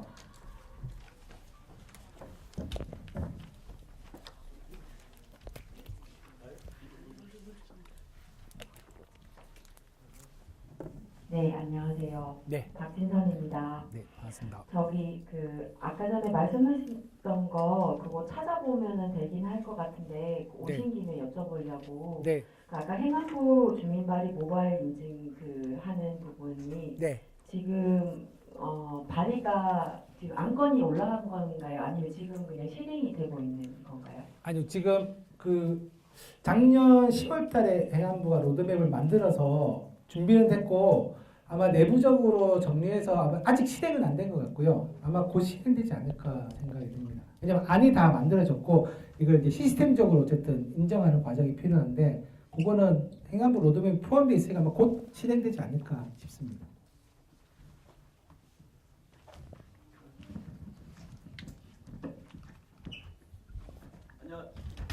안녕하세요. 반갑습니다. 강의 잘 들었습니다. 네. 그리고 우리 강사님 기사나 이런 부분들을 잘 봤습니다. 아, 네, 하여튼 제가 공감하는 부분들이 많아가지고 강의를 온다고 해가지고 아, 네. 적극적으로 참여했습니다. 아, 예, 고맙습니다. 제가 이 동네에서 하고 있었던 일은 주민참여위원을 아, 2년을 네. 했었고요. 현재는 서울시 참여예산위원으로 아, 일을 네, 하고 네, 있습니다. 네. 중요한 것은 주민자치나 이런 주민참여를 하려고 해도 여기 지금 사단법인 영등포 마을 이사장으로 계시고 있는 이용희 이사장님 같은 부분 또 같이 이루고 있는 분들을 옆에서 보고 있으면 안타까운 것들이 있어요. 네. 짠하다라는 부분이 나옵니다. 이유가 있습니다. 동네 일을 하는데 예산이 없어요. 네, 네. 예산이 없는데 어떻게 일을 하냐 이거죠. 아무리 자치를 하는데 예산 없이 사람만 모이면은 민주주의가 되고 네. 자치가 이루어지는가. 이런 부분들이 분명히 이런 부분들은 제도적인 부분에서 저도 예산 들어가서도 보고 네. 또 국회의원이든 구의원이든 구청장을 만나도 이런 얘기를 합니다만은 항상 돈은 없다라고 얘기하더라고요. 5,300억 있음에도 불구하고. 그런데 이런 부분들은 더더 우리 선생님 같은 경우는 더 네. 많이 고민을 하고 이런 질문들이 나왔을 때 어떻게 답변을 해주시는가? 네. 제 질문 이겁니다. 네. 아마 다음 여기 보니까 다음 번에 김상철 선생님 오시네요. 네. 김 선생님도 아마 뭐 고민이 많으실 까 생각하는데 제가 약간 가지고 있는 약간 문제의식이 뭐냐 그런 게 있습니다. 그러니까 1990년대 말 2000년 초반에 굉장히 많이 지역에서 일어났던 운동이 뭐냐 하면 두 가지라고 저는 생각하는 하나가 판공비 공개 운동이라고 해서 이제 단체장 업무 추진비 공개하는 게 있었고 또 하나가 뭐냐면 예산 감시 운동이었습니다. 근데 이게 2000년대 말 되면 어떻게 가냐면 이게 주민참여 예산으로 바뀝니다. 근데 이게 아까 저는 흥미롭다고 해야 될지 뭐라고 잘 모르겠는데요. 그러면서 지역에서 예산 감시 운동이 약간 한 템포 사라져 버렸어요. 제가 지난달에 다른 일 때문에 구로구에서 이번에 구로구에 예산을 감시하는 단체가 만들어진다 그래가지고 예산 감시하는 단체가 갑자기 이 올드 패션인데 왜 만들어졌어요? 가봤더니 구로구 예산서를 이렇게 봤는데요. 저는 깜짝 놀랐습니다. 저는 서울시는 참여 예산제도 하고 이래서 이제 서울시는 대충 예산이 제대로 편성되겠지, 예산 잘 쓰겠지 했는데 그러고 봤더니 예산 이렇게 쓰고 있네. 예산에서 문제점들이 좀 보이더라고요. 그러니까 그게 뭐냐면 구로구에서 예산 감시를 안 한 건가 했더니 그러니까 그 단체가 그래서 우리가 이 단체가 만들어지는 거라고. 심지어 예전에는 단체장 업무팀이 있어 지금은 시 구의회 의장, 구의회 부의장, 구의회 상임위원장까지도 업무팀이 다 쓰거든요. 근데 정작 뭐냐면 업무추진비 규모는 늘어났는데 업무추진비를 감시하는 사람은 별로 없고요. 시의 예산은 그러니까 구의 예산도 계속 늘어났는데 정작 구청장과 구가 어떻게 예산을 쓰고 있는지를 감시하는 사람들이 약간 줄어들었고 제가 볼 때 뭐냐면 구의 예산을 같이 쓰는 사람들은 늘어났습니다. 그래서 약간 뭐냐면 지역사회에서 예산에 대해서 그러니까 그런 거죠. 예산에 대해서 구 예산, 구정 예산이 문제 있습니다 이렇게 얘기하면 까칠하게 왜 우리 예산 부족하고 어려운 거 알잖아. 약간 이렇게 하면서 예산 감시 운동이 너무 많이 줄어드니까 어떤 면에서 그런 거죠. 구 예산, 시나 구 예산에서 일정 부분을 떼가지고 자 이거 참 예산으로 화이팅 이런 거 있고 다른 한편에서 이쪽 문제가 가지고 예산을 편성하고 예산을 집행하는 문제점 같은 경우에는 그냥 약간 감시의 끈이 놓쳐지면서 약간 저는 뭐냐 하면 한편에서 주민참여 예산제가 서울시가 계속 규모가 확대되고 있지만 다른 한편에서 예산과 재정을 쓰는 방식들은 정말 옛날과 비교해서 달라졌고 좋아졌다 생각하면 별로 안 그런 거죠. 여전히 비슷한 방식으로 공무원들은 예산을 편성하고 집행하고 있고 시민들은 그 예산 편성과 집행에 대해서 권한을 제대로 행사 못하고 있고 구의회나 시의회는 그걸 잘 속고 이제 묵인해주는 관계로 가고 있는 거죠. 그래서 약간 이게 저는 모순이 생겼다고 생각합니다. 서울시 같은 경우에는. 주민참여 예산제는 활성화되고 있는데 시나 구의 예산에 대한 감시망은 약간 더 허술해지고 있다고 얘기할까요? 그러면서 약간 저는 뭐냐 하면 뭐 이렇게 하면 너무 악의적이기도 한데요. 그러니까 약간 서로가 어두우면 덮어주고 가는 듯한 느낌이 있는 거죠. 그러니까 이게 약간 저는 그러면 거버넌스라고 하는 게 서로의 어두운 면을 덮어주는 게 아니라 사실 거버넌스는 서로의 어두운 면을 적극적으로 드러내고 그 문제를 시정해 가는 것들이 저는 거버넌스라고 생각했는데 어느 순간 제가 아까 말씀드린 서울시정이 최근에 하고 있는 뭐 지하화 사업을 비롯한 몇몇 과정을 보면 약간 이게 우리 어둡고 어려운 문제에 대해서는 말하지 않기 약간 이렇게 돼가고 있는 느낌이 아까 선생님 말씀하신 것처럼 자꾸 예산을 묵인하게 되고 구청에 있는 공무원들도 민주화가 되면 달라져야 되는데 그게 아니라 계속 비슷한 자세로 우리 주민참여 예산제 하잖아요. 그때 가서 얘기하시면 되지 뭐 이렇게 얘기하면서 그냥 자꾸 피해 나가는. 그래서 전체적으로 예산을 어떻게 편성하고 이런 거에 대한 주민들의 감시망이 저는 조금 더 강해지지 않으면 선생님 말씀하신 그런 문제들이 계속 반복될 가능성이 되게 크고 제가 구로구에서 그때 제가 영등포 가서 저 구로구 제가 구로구를 봤더니 어쨌든 뭐 공무원들이 국외에 여비 쓰는 것도 되게 제가 볼 때는 방만하게 집행되고 있고요. 그렇게 여비를 쓰게 되는 게 합리화되는 거는 또 결과적으로는 구의회가 제대로 감시를 안 한다라는 얘기고요. 또 그 얘기 뭐냐 하면 구의회에 있는 구의원들도 그런 식으로 예산 집행되는 게 자기들한테 별로 나쁘지 않은 거죠. 왜냐하면 자기들도 이제 선거 때 공약한 거는 어느 정도 해야 되고 하니까 일정 정도 구청이 그렇게 가는 거를 묵인해주고 그렇게 가는 면이 있지 않을까 생각이 듭니다. 그래서 저는 한편에서는 지금 약간 우리의 지역사회에 되게 필요한 게 진짜 우리가 말씀하신 주민자치를 하려면 그냥 일정 몫으로 떼어져 있는 참 예산이 아니라 진짜 구청 전체가 관장하고 있는 예산이 어떻게 편성되고 집행되고 결산되는가. 사실 저는 그래서 결산에 대해서도 관심이 좀 가야 된다고 생각하거든요. 예산만 보면 사실은 궁극적으로 돈을 어떻게 쓰는지를 보는 거는 결산인데 사실 주민참여예산장의 결산까지는 잘 안 보는 거죠. 그냥 예산이 편성되고 이게 얼마나 반영되는가까지만 보는데 실제로 돈을 그래서 어떻게 썼고 얼마를 남기고 실제로 남긴 돈을 잉여금을 만들어서 구청이 어떻게 쓰는가 이런 걸 사실 보려면 저는 예산이 전체적으로 집행되고 결산되는 과정 전체 한번 예산의 순환 사이클을 다 주민들이 보셔야 되지 않을까. 근데 이제 그렇게 되면 일이 더 늘어나시는 거죠. 네. 근데 뭐 저는 전문성도 필요하고 어떤 면에서는 예산서를 보는 것 자체도 되게 중요하다고 생각하거든요. 왜냐하면 주민들을 보시면 이 예산이 진짜 그러니까 가령 뭐 1억 썼다 이러면 1억 진짜 이 공사가 1억이었어? 이런 생각 드시잖아요. 야 저거 내가 볼 때는 한 5천만 원이면 떡을 칠 것 같은데 저게 왜 1억이야? 그러니까 이건 전문성의 문제가 아니라 사실 살고 계신 아까 제가 국가처럼 보기 그 얘기거든요. 제임스 스콧이 한 얘기가 사는 사람들이 보면 저게 견적이 나오는데 항상 행적은 뭔가의 다른 관계 때문에 견적을 높게 부르거나 낮게 부르거나 해서 이게 오간다라는 거죠. 그럼 그거에 대해서 가장 그 사업이 왜 필요하고 얼마가 들어가야 되는지를 가장 잘하는 사람이 누구냐? 가장 그 필요한 게 뭐냐? 가서 물어보면 되지 않냐? 지역 주민들한테.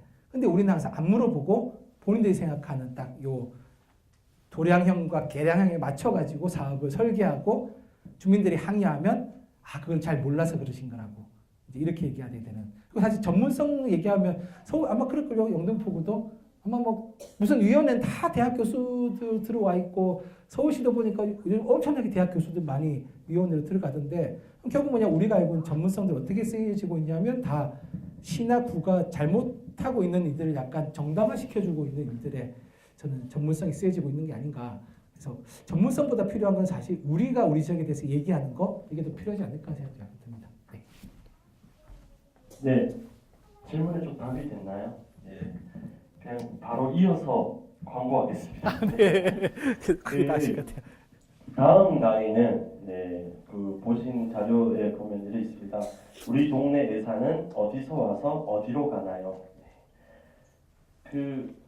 저 같은 경우는 간단한 제 경험을 얘기하자면은 제가 매년 구에서 나오는 그 예산서가 있습니다. 한 300 몇 쪽 정도 되는데요.